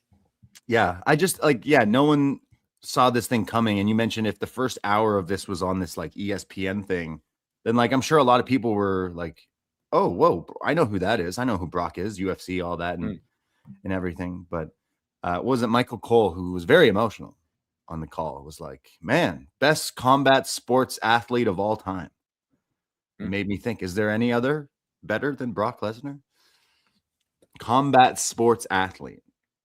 I mean, if you treat like wrestling as real, if you know what I mean, yeah, who's better? He was champion in both. UFC multiple time champion in WWE, and then you include all the amateur wrestling before WWE and all that. Like, yeah, I think it's hard to. No one else comes to my mind. Yeah, I mean, well, no one else has been like UFC champ and WWE champ, so that's a big one there. But yeah, I see some people in the chat saying Dan Severn comes to mind. Davey's like, who? multi-time WrestleMania main eventer. Dan Severn, the animal.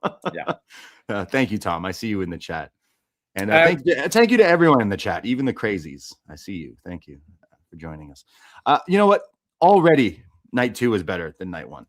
Like, I didn't even actually love this. It's just Brock got squashed, and it made for a big moment. So, like, already more interesting, more important, more memorable than night 1. Oh, it was better than anything, night 1. Yeah.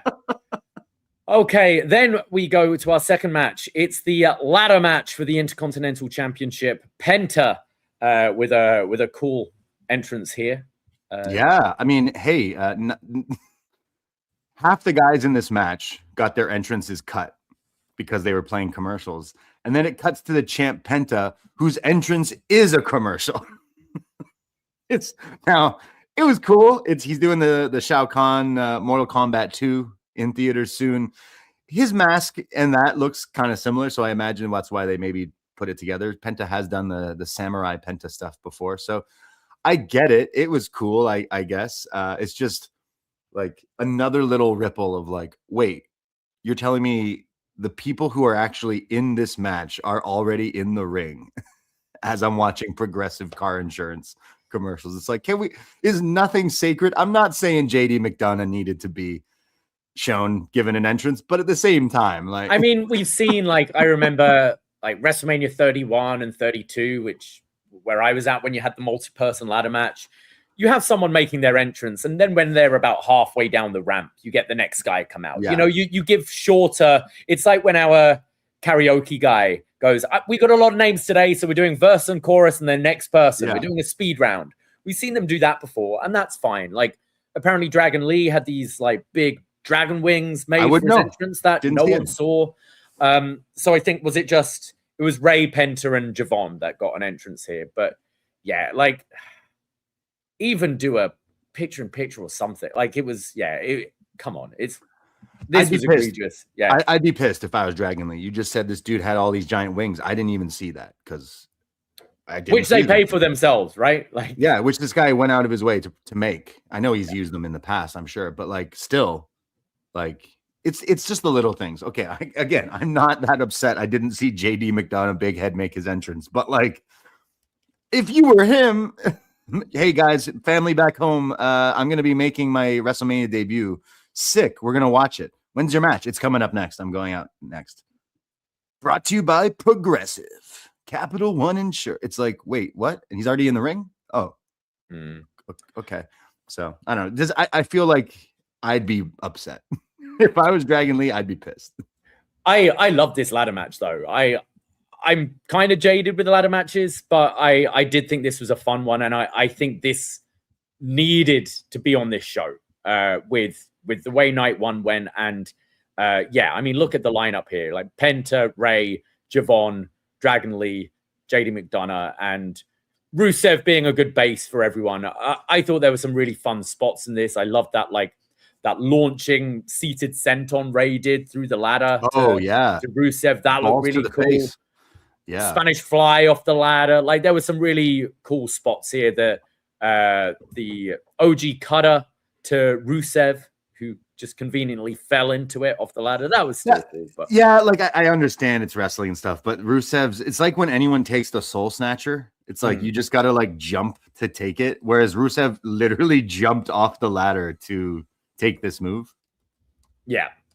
But no, I like this. I'm glad Penta retained because I think he's doing a good thing with the IC title. And quite often you find these ladder matches are just a way to get it on someone else. And the champion who loses often just forgets that they were champion the next day. So I liked that Penta won here. I think the only other real option was maybe Javon.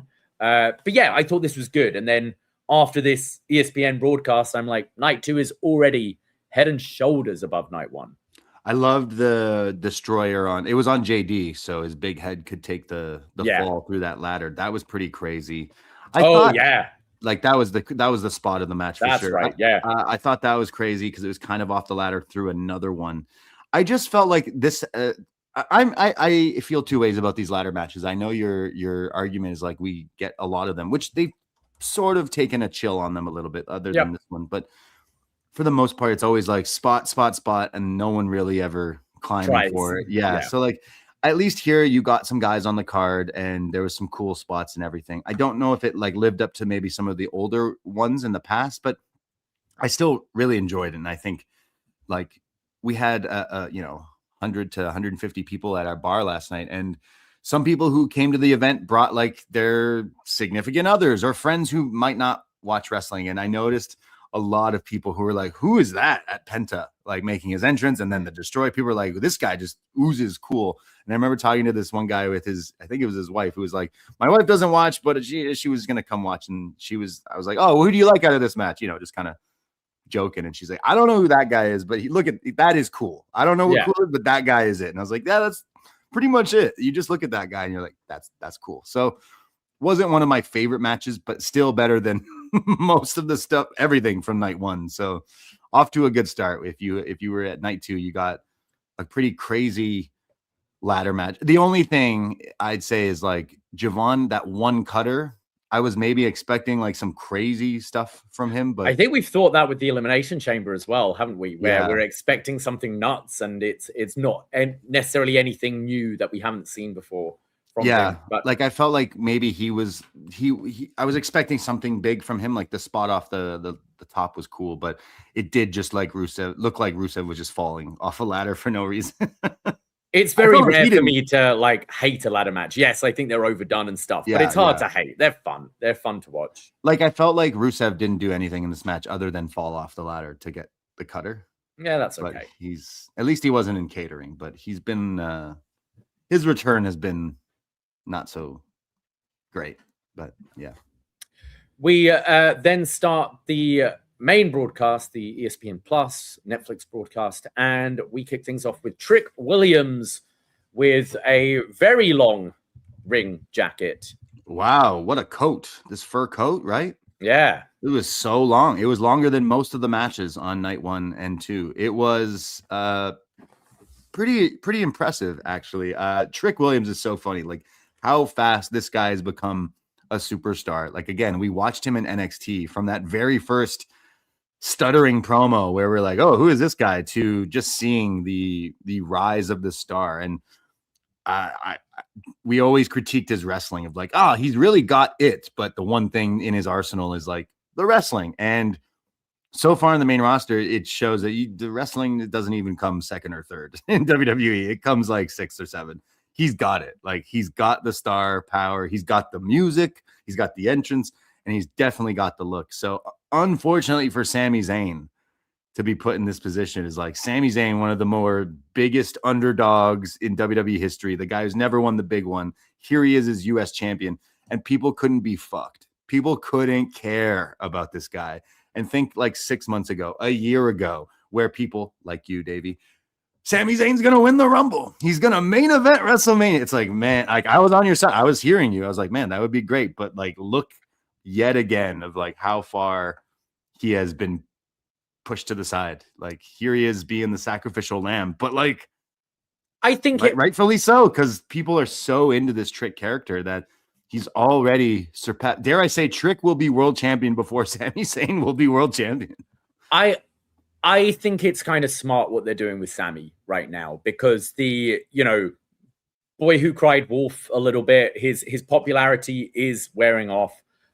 So you should go with it. I think you should turn him heel. I can see him solidifying his heel turn on Friday on SmackDown. I can see him doing a fake sincere, like, well done, you were the better man, and kick him in the balls or whatever and fully turn heel. I've really been enjoying the character work with Sami Zayn over the last couple of months, with his frustrations with Cody and him coming across a bit nastier with Carmelo and Trick. Like, I think it's been smart. And I think instead of continuing to push him as a babyface where he's just going to get booed and then apathy, I think this is a way of keeping his character a bit fresh. And then when he has that world title build again, maybe you get that popularity back. Maybe suddenly people then go, oh, fuck, it is Sami Zayn going for the title, and he should win this, and he should be a champion. So I think at this point, it's maybe a good move to do, and there's enough time, if it is Saudi Mania, where you want to crown him, you've got a year to kind of do that heel and then transition him back if you want to. But yeah, you absolutely had to go with Trick with this winning. Yeah, I totally feel you. Like, that should be the correct course. Like, we'll see in literally a year's time. Will they be able to turn that around and turn Sami back into that underground, go for a title and win a title next year? Like, I do think when it's all said and done, Sami Zayn should be a world champion at least once in WWE. Like, there's something there that you could easily, like, look, if Jack Swagger could have won title once, I think Sami could get it just once. You could do the one time and lose it the next day. Even just give him the title one time, please. Like, think you could. I mean, I think there's a bigger match if you were to do it at next year's Mania. I think it's probably Cody and Punk is the biggest match. But if you were to do Sami versus Cody, and even Sami going in as a heel, at the end of the match, Sami could be babyface as the champion. Right. The crowd would go behind him. I think Cody's someone where he's had the title enough where the fans would want to see him drop it to Sami. So you could make it work. But then this whole feud made me, like, again, once I realized, like, the fans the fans now are different. Half these fans don't know the story of Sami Zayn. They don't know even the WWE years of Sami Zayn. They weren't following. And as soon as you dangle a catchphrase and a chant, everything else is thrown to the wayside. They're like, oh wait, this guy, we can cheer his song and chant, whoop that trick, and it's like instantly they forgot about Sami Zayn. And that's kind of the story now, is like, look, you fickle fans are now all of a sudden like fans of this new guy. Like, look at me, I've been fighting forever. And like, I think that's maybe part of this, but I would say you're right. Like, hopefully in 1 year's time, they have had a successful heel turn and then maybe a babyface turn back into this underground champion, or going the underdog, going for the title. But personally, as much as I love Sami Zayn, one of the best for sure, and shout out Canada, at this moment, I'm definitely one of the fans is over it. Like, if I was in the crowd yesterday, I wouldn't be cheering for Sami Zayn. I'd be doing the whoop that. Yeah, absolutely. Yeah, like rightfully so. So I don't know. The boy who cried wolf thing has happened too many times. Even in the last year, we didn't care about the last few times he went for the belt. So it will take a lot to get back to that position. But how do I put money on, what's that website you can bet on everything? Trick Williams will be world champion before Sami Zayn. Write that down. The match itself was fine. Like, it wasn't anything special, really. I didn't think Trick looked bad, but again, I just didn't think they had the time to like get the 7-minute match again. They didn't have the time to get it into anything spectacular. You know, like, we've seen Trick. Trick had some good matches with Ilya, like back in NXT and stuff, and they were given time and they could tell that story. And I think Sami is that wrestler who could drag a good match out of Trick Williams, but in 7 minutes, like, what are you going to do with that? A highlight of this was the entrance with Trick and Lil Yachty doing the big entrance for him, the lemon pepper steppers. You would figure WWE is trying to market how to make knockoff lemon pepper steppers, right? Yeah. At this point, you're going to see everyone wearing lemon pepper. Like, you can literally put lemon on one and pepper on the other if you wanted to. But out of all the celebrity involvement, I have listened to Lil Yachty when I was younger, maybe like 10 years ago. Loved some of his old verses. And I knew that he was a WWE fan from before. So the first few weeks of this, I was like, it seems a little shoehorned in, but I know that he is an actual hardcore fan. So I think he is genuinely friends with Trick as well. They seem it. They definitely seem that way. Yeah. So I know, like, maybe he might not be like or famous to some other people, just like, you know, Jelly Roll or Pat to some of us, but he still is in the world of hip hop. So like, it does that crossover quite well. And I thought he came across pretty confident at WrestleMania with the entrance when Trick. I love the Trick, the slow turn thing. Turn around. Entrance. Oh man, like. Again, we shit on this guy in NXT, but then we slowly started to be like, wait a second, he's got something. He's got the mojo. He's got the chutzpah. He's got something. And out of all the WWE wrestlers, and there's tons of them that I don't think are good wrestlers, he is how do I say this? I'm trying to make this a positive thing. I don't necessarily think he's a great wrestler, but I think Trick is on his way to being one of the best WWE stars. If that makes, like, wrestling aside, like same with Oba Femi, you know, the wrestling I could probably not necessarily do without, but everything else, these guys got it. So I am interested in seeing. I'm kind of happy because that first few months of NXT Trick, we were like, who is this guy? What the hell is this? But now, surprisingly, like, he's doing everything right. So I did like that. The match was whatever, but it was cool to see him get this moment. I saw clips of him on social media, like partying in Vegas afterwards, and people were going crazy for him. So yeah, sorry, Sami. You're done. You're cooked. Tricks, the new Tricks in town, the lemon pepper steppers. Love it. And the rap. A few days ago, Lil Yachty and Trick put out a diss to Sami Zayn, and it sounded like a legit song. Like, Trick is pretty good, actually. He did a diss track in NXT, didn't he? In one of the feuds. And he does them all on his own. But he recorded something, I remember. This is not like WWE helping him to do this. This was him doing it on his own. So there's something there too. So again, Trick Williams, I could see being a really big star in WWE. And I don't know if I would have said that after the first few times watching him in NXT, but I definitely have changed my tune because he's great. The theme song alone, come on. The theme song came out at the bar the other day, and we're like, yeah, it's fucking banging. So yeah. We then had Dominic Mysterio versus the Demon, Finn Balor in a street fight. Yeah, the Demon making his return. I thought the Demon was dead. Demon was gone. Guess not anymore. Guess not. Were you the only one thinking that the Demon was going to have an ad written underneath in face paint or body paint underneath him? It said the Demon on it. In case you weren't sure. Yeah, could have done without that on his back, writing Demon. Demon dude wipes. Yeah. What it should have said on the back of his ass. I didn't get you were a demon from the black and red face paint you're wearing, but okay, I'm glad you spelt it out for us, Finn. You know what? I'm always a Fergal Devitt fan, Prince Devitt all day. But you know what? The Demon sucks. I'm done. I've been done with the Demon, but I thought he looked kind of lame with this whole elaborate entrance. Am I alone on that? I'm sorry. I liked him in his NXT and everything, but it looked kind of silly with him coming out with all these pipe cleaners and whatever the fuck's attached to his head. And I don't know, something about it, am I just too old for this Demon? Was it cool 10 years ago or was I wrong then? And I have mixed feelings with it. I feel, unfortunately, they did so much damage to the Demon on the main roster. The humping, yeah. Where I still like, it's WrestleMania. I like it as an entrance. The song is cool. I think it looks cool enough. But I don't think they should have announced it was the Demon ahead of time.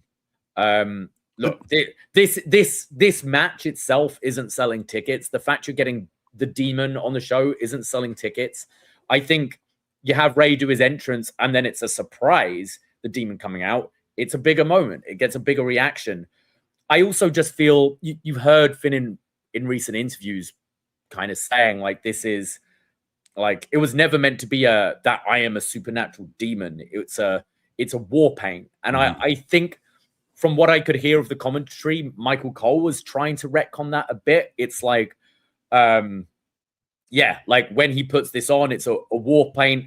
It allows him to, it's like wearing a mask or whatever. You kind of, or, when you're dressing in costume at Halloween, you might act a little differently than you are because you feel a little hidden by the costume you're wearing. And I think that's how the Demon should be. And even in recent interviews, Finn says, I don't do the Demon all the time because it takes a lot out of me. Now, you can read that two ways. You can read that as this supernatural entity that comes out and he is literally a demon. Or you have it, when I'm a demon, I fuck the rules. I work more aggressively. I work at a faster pace than I normally do. All these things that could be exhausting. I come out and I hurt after being the Demon, but I do it to get my wins. And I don't think they've quite got it there. And I think that's the thing. I've never thought he wrestles a particularly different style or anything when he is this character. He tried to here with his facial expression. He tried, his movements were a little bit more demon-esque. I don't hate it, but I think it worked in NXT because it was just, I wear this for my big matches and it's my war paint that I'm wearing for this. But then they tried to monetize it. And then now they're trying to kind of backtrack a bit and it's landed somewhere in the middle, but it was fine. Was it the Bray Wyatt match or was it Roman when he did the humping? It was Roman. The Bray match never happened in the end. It was it was the Roman match. It was the Roman match where he fell off the turnbuckle. Yeah, he falls off the turnbuckle and then he was doing the humping and stuff. Yeah. And then between that and then Finn, like you said in interviews, being hey, Triple H kind of just took this from me and turned it into hey, we can make money from this. We can make demon dolls and plushies and all this stuff. And he was kind of okay, cool. And then you could tell maybe he wasn't his words is I just used to wear some, I used to dress up like Venom or whatever. And now it's you've turned it into an entity that can try to make money. And I don't know, over the years, I just find it not as cool. Just this guy coming out with these, his kids had an art class and then he was the project essentially. I don't know. This didn't do anything for me on this show. I think Dom and him, the whole story and whatnot. The finish was cool. Was it the coup de grace through the table? But I wouldn't say this was a highlight of night 2 for me at all. I mean, I'd say Finn feels a bigger deal than he did a year ago. I think since the CM Punk match, I think he somewhat feels a little bit more elevated than he was. Dominic's entrance, I thought, was great. Like the throne, king of the luchadors, wearing the Santo mask and had all the luchadors around him. Like, yeah, was that Rey Mysterio Sr., the mask all the guys were wearing, I think? I'm pretty sure it's the Rey Sr. They said it was El Santo. Oh, okay. Yeah, who's regarded as the greatest luchador of all time. And Dom was wearing it, mocking him, being like, no, I am the king of the luchadors. Right. Like, Dom's just come such a long way because he was so awkward at the beginning. And I think he's got so much star quality to him where his WrestleMania entrances are always pretty good. And I like this one. Didn't think a whole lot of the match. It was fine, but I've kind of enjoyed what they've been doing with the two. I don't know where you go after this for either guy. Like, where you put them. I don't see Finn being a challenger for Roman at any point. Like, I think he's elevated. I still don't think he's a world title level person. But could you get Dom and Roman down the line? Eventually. I don't know about right now, but like, yeah, I think Dom is still popular. I don't know if you would go into world champ material quite yet until you don't have people like Roman around and stuff. But yeah, I don't know. I'd say I thought this was a low point of night 2 for me. I haven't been into the story, to be completely honest. I thought these two, like the Trick match and the Finn match, like they back to back, they were fine. I wouldn't say either match was bad, but nothing I'd particularly go back to rewatch at any point. Yeah. The demon thing, like I said, I wonder if they'll put that to rest for a little while. I think they have. It's been 3 years since they last did it. Was it really? It was against Edge at WrestleMania. It's the Hell in a Cell match. Wow. I believe was the last time the demon came out. Yeah. So yeah, I can see them resting it for a while. We then had the Women's World Championship match. Rhea Ripley challenging Jade Cargill. A storm is coming. The big muscle mommies. A dream match for some sickos out there, I'm sure. This is the two biggest, strongest, muscliest women in WWE, and they're fighting for the WWE Women's Championship. I think going into this, a lot of people were like, hey, Rhea's one of the biggest stars and been on fire the past few years. And Jade looks like she's one of the biggest stars, but hasn't necessarily connected, especially in ring for some fans. So I don't know. I didn't have a lot of high hopes going into this or expectations, really. And I think maybe it was better than my expectations. Now, I'm not going to come out and say that this is going to be match of the year or anything like that, but I think it was better than what I was expecting, if that makes sense. I'd say it's probably Jade Cargill's best WWE match. I can't think of a match anywhere that she's had, like, other than the Shaq one. I don't know. Yeah, I mean, I'd have to go back and think of AEW, but like nothing really comes to my mind. I thought this over-delivered for me. I wasn't expecting much. I thought if your expectations were 0 and it did a 1, it's like, hey, this is better than I thought. And that's kind of how I felt with this. I thought this was, I'd say this was more memorable than the last 2 matches that were on the card. I didn't hate this. We got a One-Winged Angel from Jade. That was cool. Yeah, 2 people kicking out of it in 1 week. Yeah. Crazy. Yeah, I could have probably done without that. She made it look good, but it should have been the finish. Protect the move, Jade. Come on. If you're going to steal the move from someone, make sure they don't kick out of it. She was paying tribute to Big Damo, Killian Dane. Killian Dane. Yeah, that's right. Yeah. The Rubik's Cube. What did he call his version? Oh, he didn't call it that. He called it is something plant.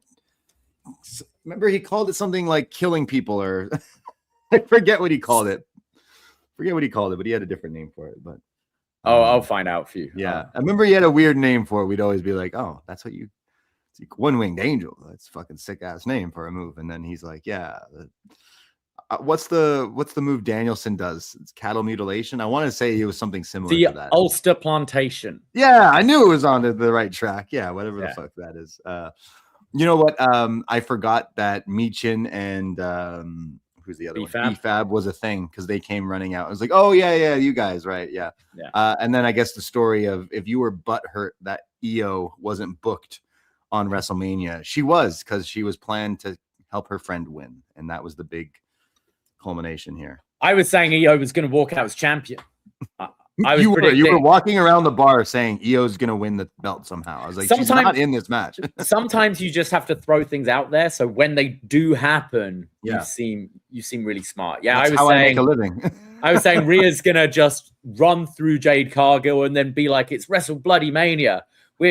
I'm not done yet. Like, give me another challenger, and Io comes out and wins the title. A Yoko Bret Hogan moment. Yeah, exactly.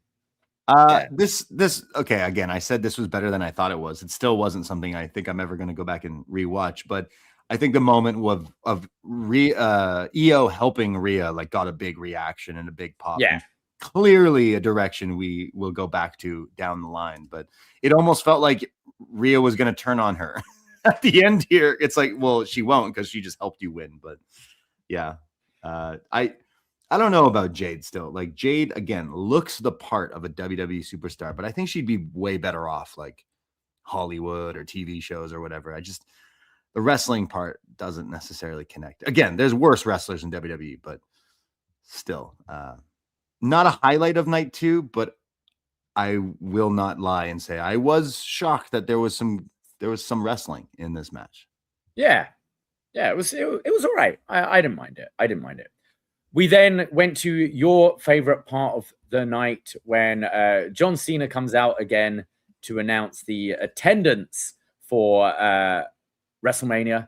It was slightly more this time. I think they announced a combined attendance of 3 million people or whatever they decided to tell us.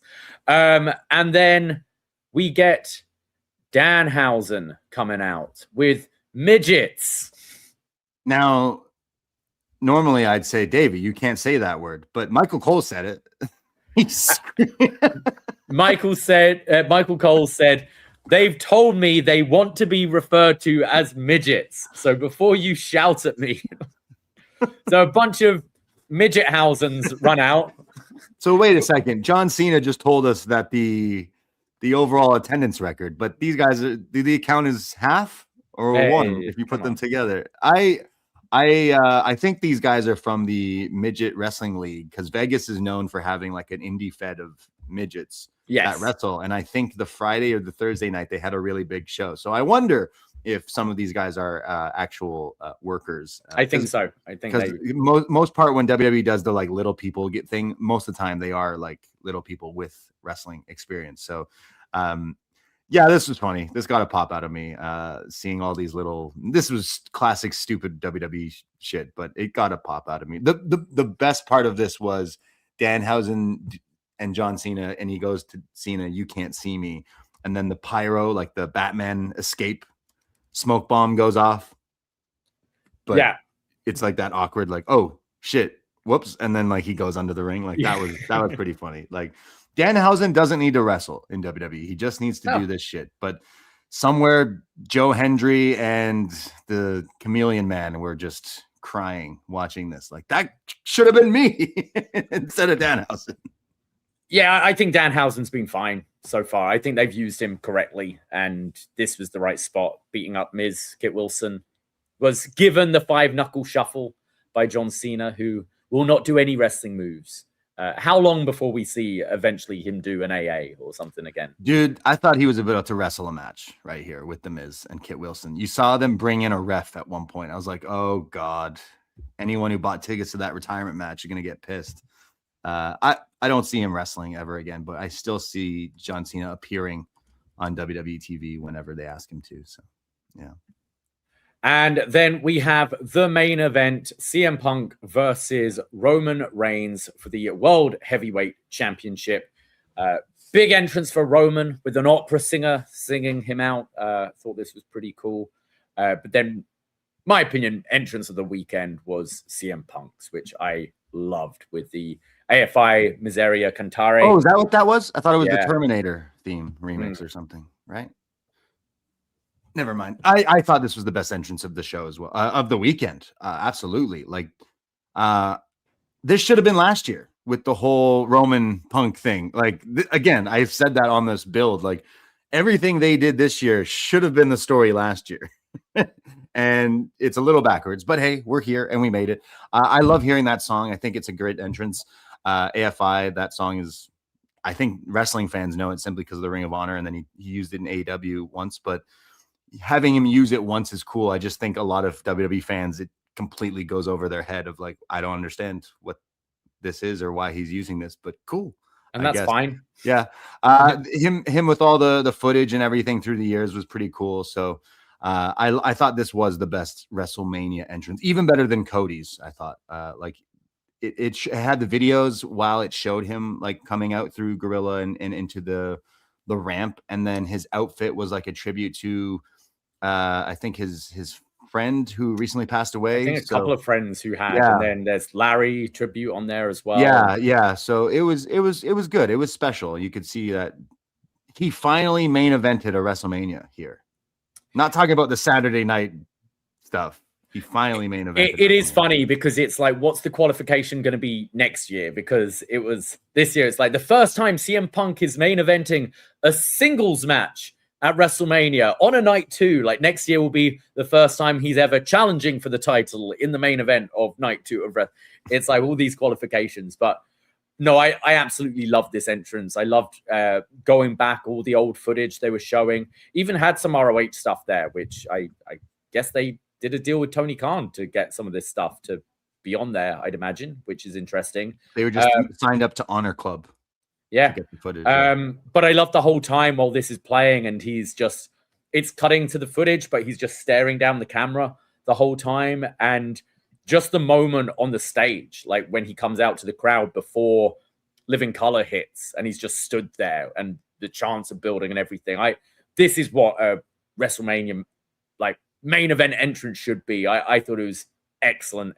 I love this. I thought it was the best entrance this WrestleMania. Like there wasn't a whole lot that were like stand out, and I thought this one was the top for sure. And it made it feel like the biggest match, which it was the biggest match of the weekend, but it definitely hyped it up. It got that big match feel. And then the match was kind of CM Punk just throwing everything he had at Roman Reigns and kind of actually being on top for a lot of the match, kind of trying to be a little smarter and a little ahead of Roman. And I think one of the best low blow spots I can think of, just the timing of it was excellent, with Punk taking off the wrist tape because it's like, all right, we're going to go. We're going to start bare fists, fight each other now, and throws the wrist tape at Roman. And just in like the split second where the ref bends down to pick it up and throw it out the ring, Punk hitting Roman with the low blow. I thought the timing there was excellent.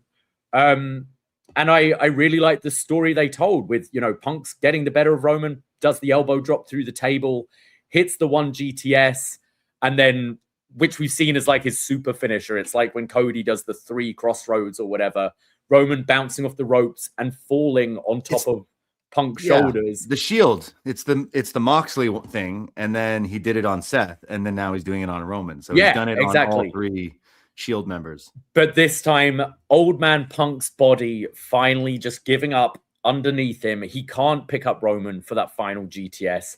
And this allows, like, now Punk is just like throwing punches at nothing. And the younger, the stronger, the tribal chief eventually hitting the spear and putting away CM Punk. This was my match of the weekend, of WrestleMania, both nights. For me. Yeah, easily the WWE match of WrestleMania weekend. Like Punk and Roman, maybe they knew we had to deliver something big after what was a shit show of a WrestleMania. I think this was my match of the weekend for sure. Like I'm honestly not a big fan of either guy. Like they're not up there in my favorites to watch. I thought the initial promo that set this whole thing off after the Rumble was a great indication of where we were going to go with this story. I think there were some bumps in the road to get there, but once we got to the entrances here, it felt like the big match feel. It felt like this was important, and they delivered. I thought both of these guys really went out there and did some fantastic storytelling. The stuff about Roman calling him old, played into the match. Came into the factor of the match that like Punk is old and Roman's the better, newer, stronger, wiser version of him. I liked the fact that we had Punk and Roman in a match and Paul Heyman wasn't involved. Okay, Yeah. maybe he was helping produce the match, but he wasn't on screen involved in a corner. There wasn't any shenanigans like that involving him. So maybe that also made it a little bit refreshing.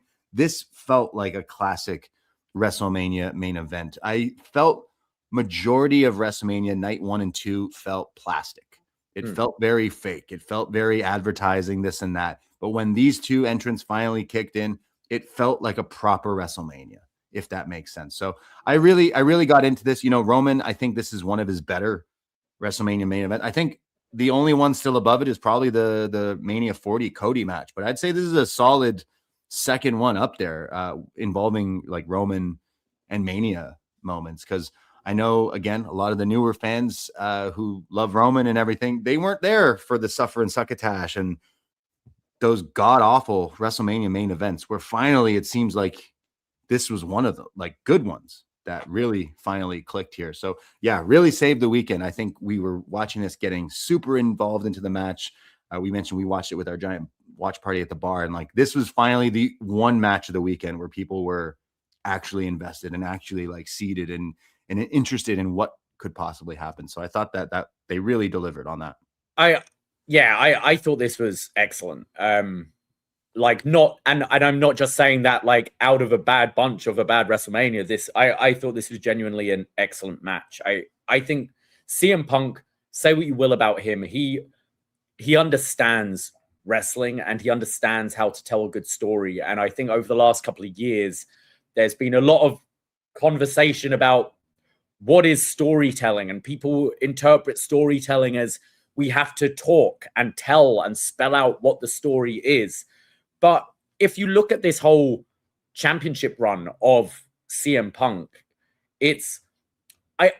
I don't like it when, you know, you have these wrestlers who are past their prime, they're in the twilight of their career, and they're still pretending and trying to wrestle like they did when they were young. And I think part of this CM Punk character since returning is that he is old. And I don't think he's necessarily trying to wrestle like he's CM Punk from 15 years ago.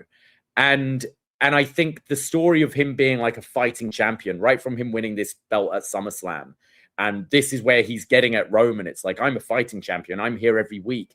He has been defending the title regularly, or if not defending it, having singles matches, like eliminator matches, if you will, and all that, and has been scraping by. It's reminding me kind of like what Orange Cassidy did with the International Championship, right? Where we're just defending it all the time. And this story, like Roman finally saying the quiet bit out loud, where you're old and your body's breaking down, and look at me, I'm a Roman god. Like, look at me. And finally in this match with Punk, this is like Punk giving every ounce of everything he's got. Like, he's jumping off, going through tables, and he's like working at a pace which is higher than the pace he has been working. And then his body just can't keep up and gives up on him at the end, allowing Roman to take advantage. That is storytelling. Now, none of that was, you know, Roman of the pandemic era or even recent years would have been repeatedly saying, you're old, Punk. You're old. Stay down. You're an old man. You're so old. They didn't have to do that because the wrestling in this match told that story. And if you've been watching week to week since Punk won the title, they have been telling this story. And this is where you can wrestle a wrestling match and it can be storytelling. And I thought they really achieved that. I thought it was booked perfectly. And now you've got that, like we saw with, I'm hoping, like we saw with Kenny and Ospreay in that awesome backstage promo segment on Dynamite last week, where Kenny is reflecting and Kenny's wondering if he can do this anymore because he suffered that loss. That is the story CM Punk should be having moving forward, being like, can I still do this? Can I still hang?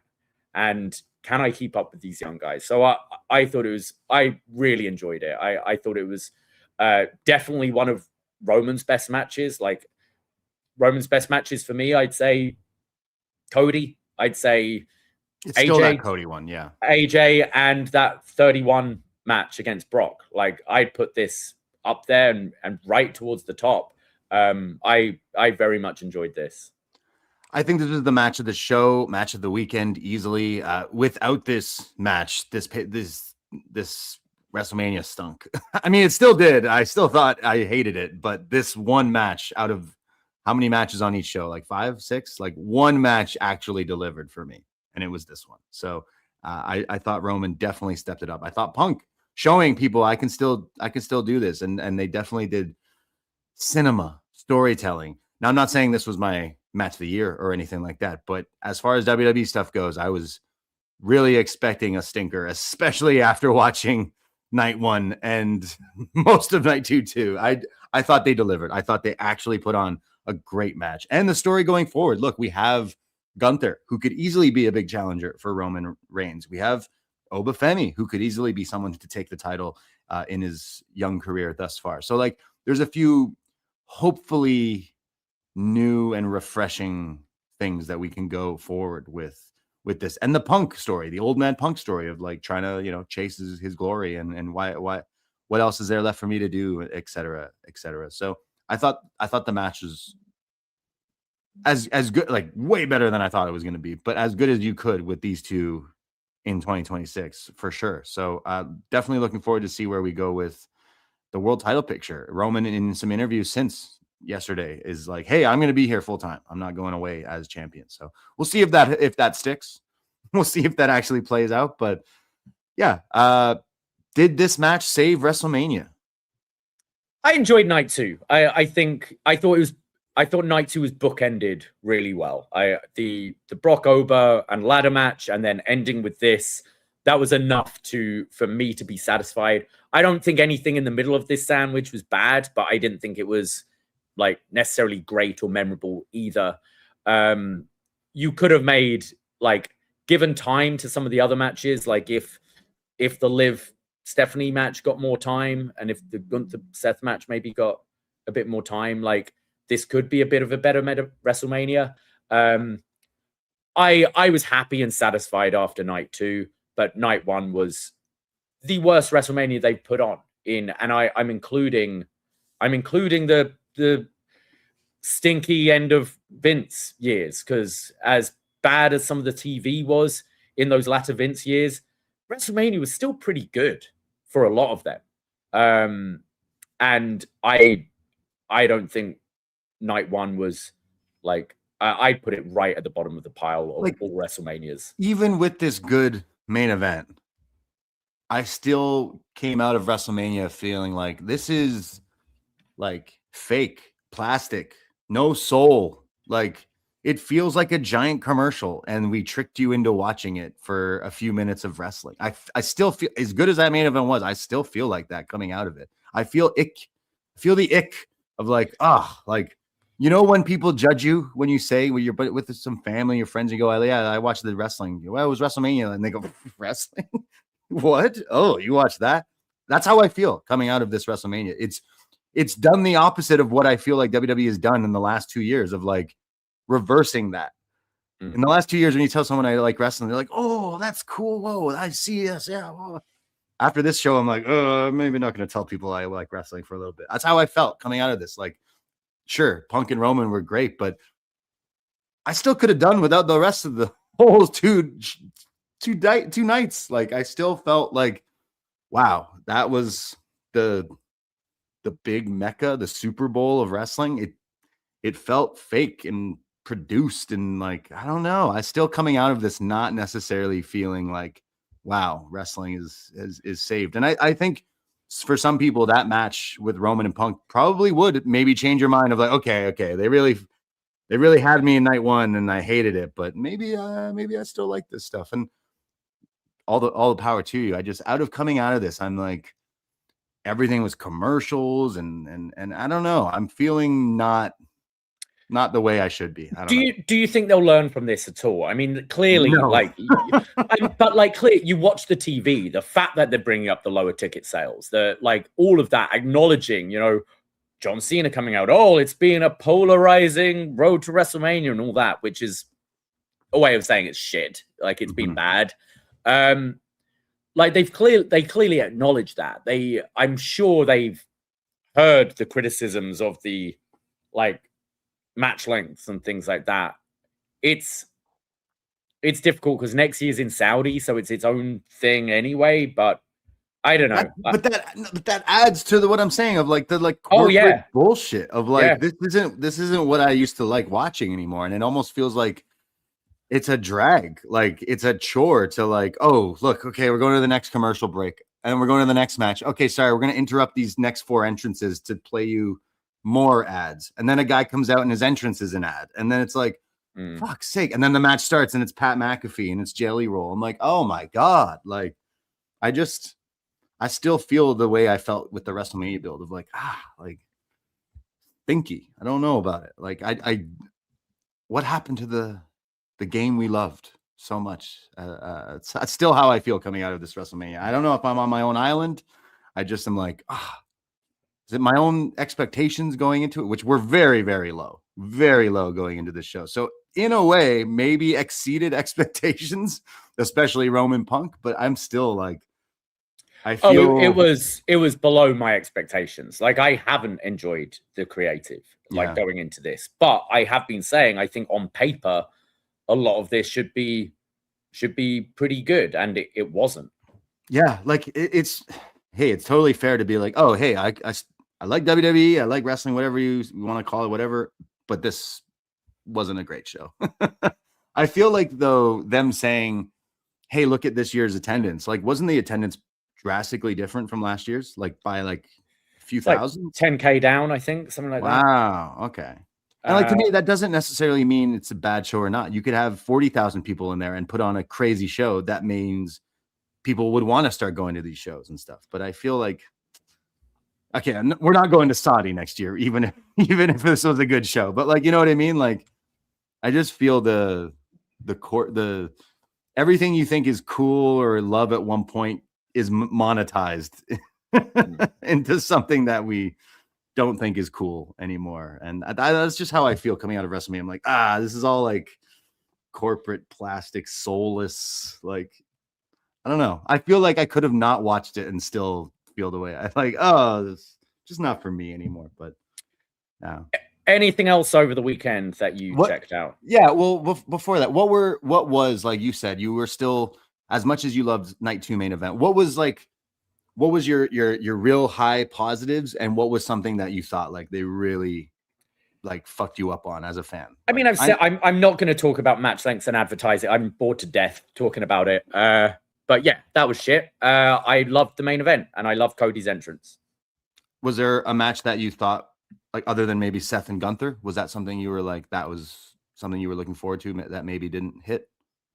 Yeah, that was it for me. But I mean, I've said it in the review. Yeah, Seth Gunther, Steph Liv, like a lot didn't hit as well as I thought it would. Yeah. All right. Did you watch anything else from the weekend? I caught 4 matches this weekend. Oh, okay. I watched, somewhat watched the Thrasher and Swoggle versus Heath and Rhino. How upset were you? I was pretty gutted. So what happened? Mosh has a torn bicep. Oh, he was moshing too hard. Yeah. When he stage dives. So it was Swoggle. Yeah. I didn't really watch the match. I started it and then I fast forwarded it through. I did the same. I'm sorry, Swoggle, but I watched Mark Davis versus Masato Tanaka. That was pretty fun. Yeah. Kind of doing a bit of a Mike Awesome tribute. Like they teased the Awesome Bomb, stuff like that. Was that why they booked that match? It wasn't until it started, and they pretty much right away were like, "Hey, pretend this is Mike Awesome." And I was like, "Oh, actually, I didn't realize that Mark Davis, a big, jacked, scary white dude who power bombs people. Yeah, I'm in." Like I didn't I think it would have been a more enjoyable match to watch in person. Honestly, I find this about WrestleMania weekend. Like I don't know how people do the thing where they just sit and watch all these indie shows at home. Like that isn't for me. I don't think, how many times I've watched that slow motion spot on an indie show. Like we saw it at Mystery Wrestling the other week. It's fun. I don't want to watch it on telly at home. So most of it doesn't really interest me. And it's like, oh, at the end of the day, I am just watching an indie show on TV. Like Mark Davis versus Masato Tanaka was fine. I probably enjoy it a lot more in person. But the two main matches I did watch, and I did enjoy watching at home, was Sandman, Invisible Man. that was something. A masterpiece. Like, talking about expectations, like going into that, you're like, what the fuck even is this going to be? And I think it was exactly what we thought it was going to be. I thought Sandman put a bigger shift in against an Invisible Himself. Man than he ever has in his career. Like, I thought it was pretty great. He didn't even have to take a tab of acid to fight an Invisible Man. Yeah, that was pretty silly. And I think it was like a must watch of, like, you know, silly, but it's wrestling. And the guy's retiring. It's like, it was I don't want to say it was good, because boy, it was not. But I would say it might be must watch, of just like how ridiculous it was. Yes. Yeah. 20 minutes of the Sandman wrestling no one. You did have all the run-ins and stuff though as well, right? Shout out our boy Brad, referee here in Ontario, who got was one of the like 20 refs that got beat up by the Invisible Man. So I thought that was great seeing him. Mick Foley showed up. That was cool.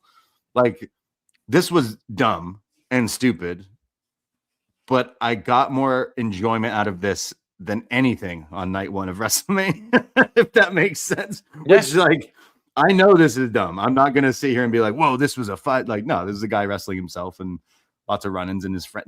What is it? The fucking clown posse dudes showed up. Yeah. That's when I was like, all right, this is going off the rails. But that's what it says on the tin. It's Sandman retiring against an Invisible Man. So, like, the lengths that some of these guys go through for this Invisible Man gimmick, I got to give him the A for effort. So this is where, like, I just brought up the slow motion spot. And I think what's been great with all these Invisible Man things so far is the attention to detail and making you believe that there is someone there who's invisible, right? Whereas I saw, like, a clip of one of the slow motion spots from one of the shows. Wasn't it? Was it Gravity made everything slow down or something? Gravity. Yeah. And there's like 6 people doing slow motion walking. And they're like, Steph DeLander is like doing slow motion at twice the speed than everyone else. And it's just, if you got to commit, you've got to commit to these things. If you're miming or if you're doing slow motion, you got to believe it's everything's slow, or that there's something there. And you've got to go at the same speed as everyone for it to work. And I think all these Invisible Man things have really worked because the miming has been pretty damn good, and everyone's in on it, and the crowd are in on it. The crowd are following, like, no one there. Fuck you. As like the guy's supposed to be walking down the ramp. Yeah. Exactly. Like, all that stuff, it works. And you're watching this on TV and you're like, there might be an invisible bloke there. Like, because they're like, I gotta give them credit. Like, it's bonkers. It's stupid. Like, I understand, like, wrestling purists who think this is a joke, but I think the commitment to it has made it work for these. What they've done, like 3 of these matches now, something like that. I've got to give them credit. And yeah, Sandman, I thought was fantastic here. This is, on Cage Match, his highest rated singles match of all time. Oh my god! What about the Sabu one where he's on acid? No, the best is you, because you're saying Sabu slightly below. That's the second. Yeah, that's a good one. Like when Invisible Man makes his entrance, you have the curtain move too, right? Yeah, like, so it looks like he's coming up. Yeah. And then a video I saw from today, which was over the weekend, of WrestleCon. And like all the wrestlers have their, their gimmick tables and autograph lines and stuff like that. Invisible Man has a table for an autograph, and someone got a video of Michael Oku, who's walking over, and they're like, "Hey, come meet the Invisible Man. Yeah, he wants to meet you. He wants a photo with you." And Oku's like, "Sure." And then I don't know how they did it, but the chair is pulled out, and it looks as if the guy is getting up, and Oku just breaks it. He loses it. He has to walk away from the camera to go back, and then poses with no one. And I'm like, the little tiny things that someone, I don't know how, but out of the camera frame, moved the chair and made it look like the guy got up. I'm like, this is so funny. Yeah. So yeah, like it's dumb, but we're allowed that once in a while with the Invisible Man and Sandman bullshit. But yeah, that was a highlight. There wasn't enough weed to smoke to make that make sense, but it was entertaining, and I'll say it was more entertaining than some of the other stuff I watched this weekend. But I will admit that it's dumb, but sometimes we need that. And then Brody Lee Jr., Joey Janela, I watched as well. Like, I feel like there might be mixed reaction for this because it's like it's a 14-year-old kid wrestling an adult. Now, wrestling's fake. It's all like, predetermined, and you practice and train, stuff like that. I think I've watched this once. I think my initial reaction is this kid's 14.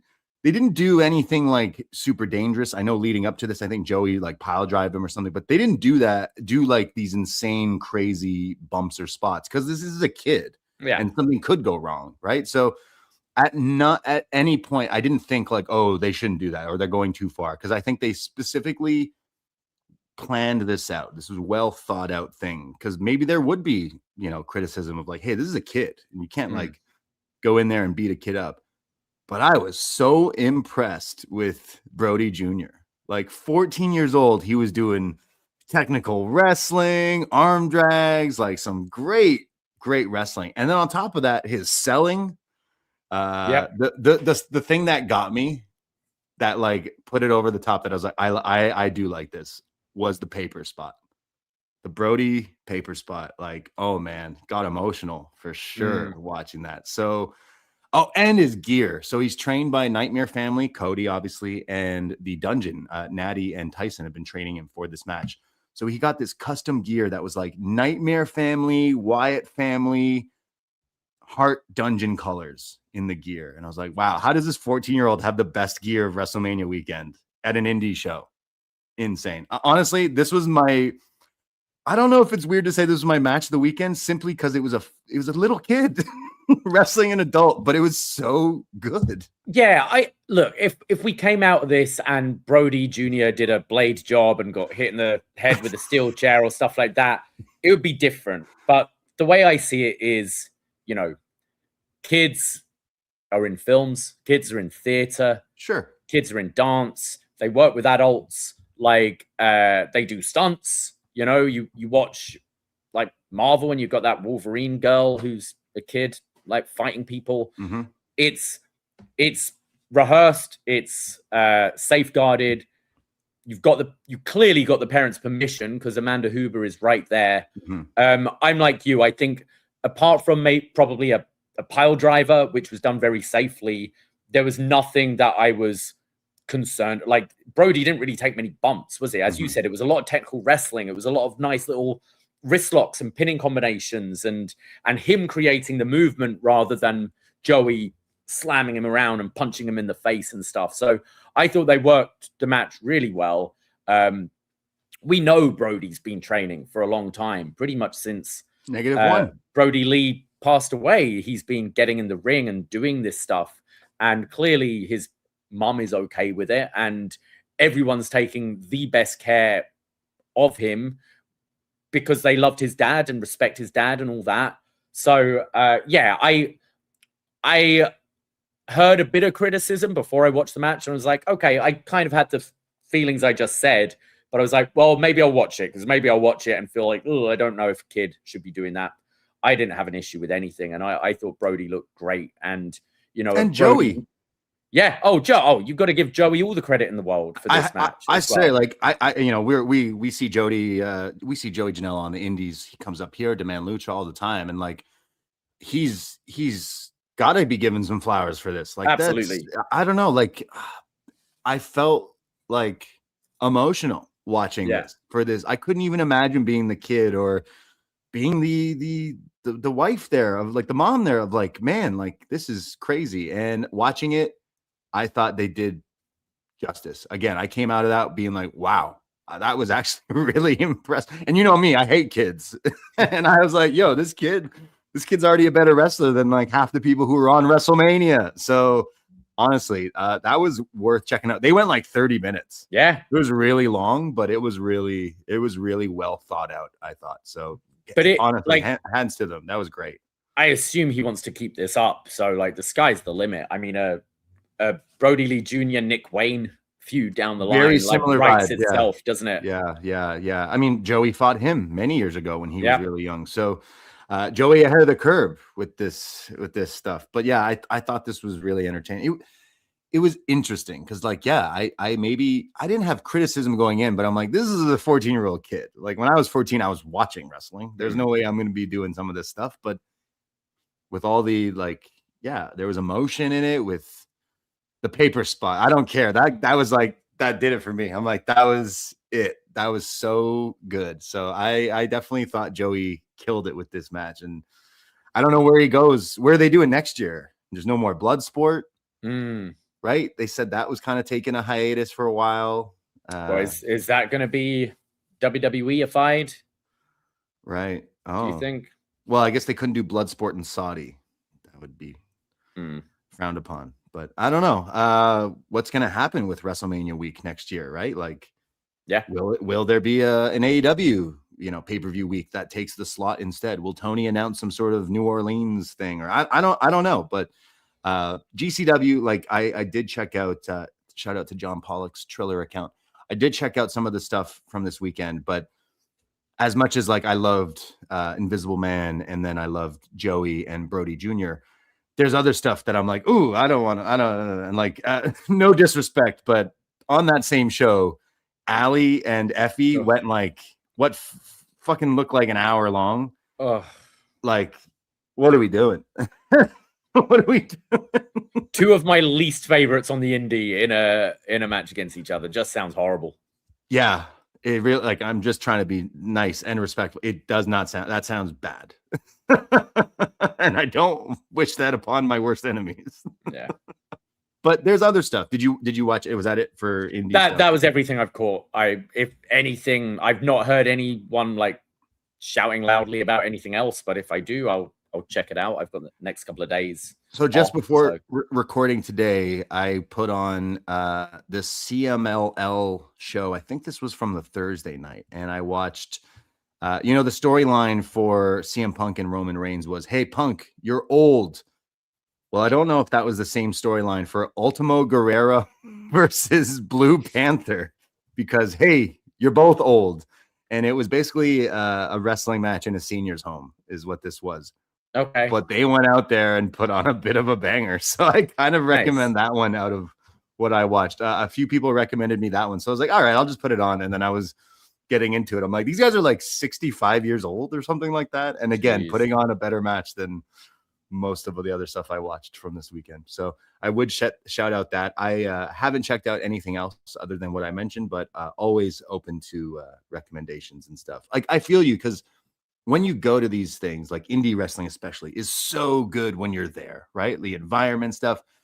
When you do watch them at home, it takes a little bit out of it. The production obviously isn't as good and whatnot. So I do feel you on that, but I still like to cherry pick and pick out, like, okay, I'm not going to not watch The Invisible Man or whatever, right? So, but it does leave questions of what's going to happen next year with that collective and MLP, all these things. But yeah, we'll see.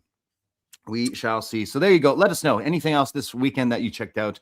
What about Kill Tony WrestleMania? You didn't watch that? Oh God, he I've never watched his comedy. He did that commentary on WWE once, and it was awful, like just awful. But his face, just fuck that guy. Like his face pisses me off. Like they keep cutting to him at WrestleMania. I'm like, fuck you.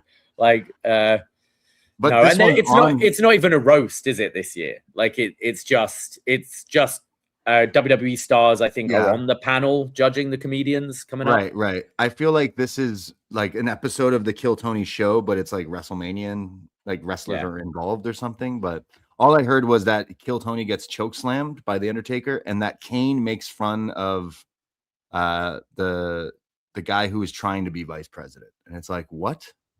Why? What? Okay.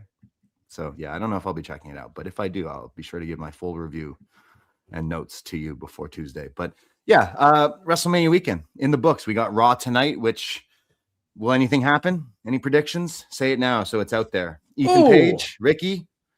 We got to get someone out there. Someone from NXT. Yeah. JC Jane. JC Jane, maybe. I feel like Joe Hendry's call-up was on Friday, I think, in the Battle Royal. I don't think we're losing Ethan Page or Ricky quite yet. I feel there's more for them in NXT. I don't know. Yeah, maybe JC. JC Jane. Probably be it. But, well, there you go. We will be back this Tuesday on Post Wrestling. We'll be live right after NXT Revenge Week 2. Who knows? Maybe there'll be some fallout from WrestleMania and call-ups and whatnot. So the wrestling never stops, and neither do we. Appreciate you if you made it this far to listening to us. We have tons of other content. Poisonrana.ca for links of everything else that we do. Give us a follow on X, Instagram, Facebook. We have a Facebook group. You can join and we chat and everything like that.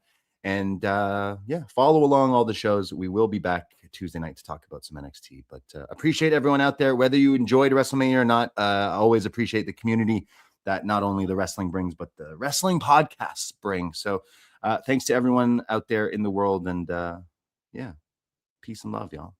That is it. There we go. That is it. That is all. Take care. Goodbye and be safe. Ahoy!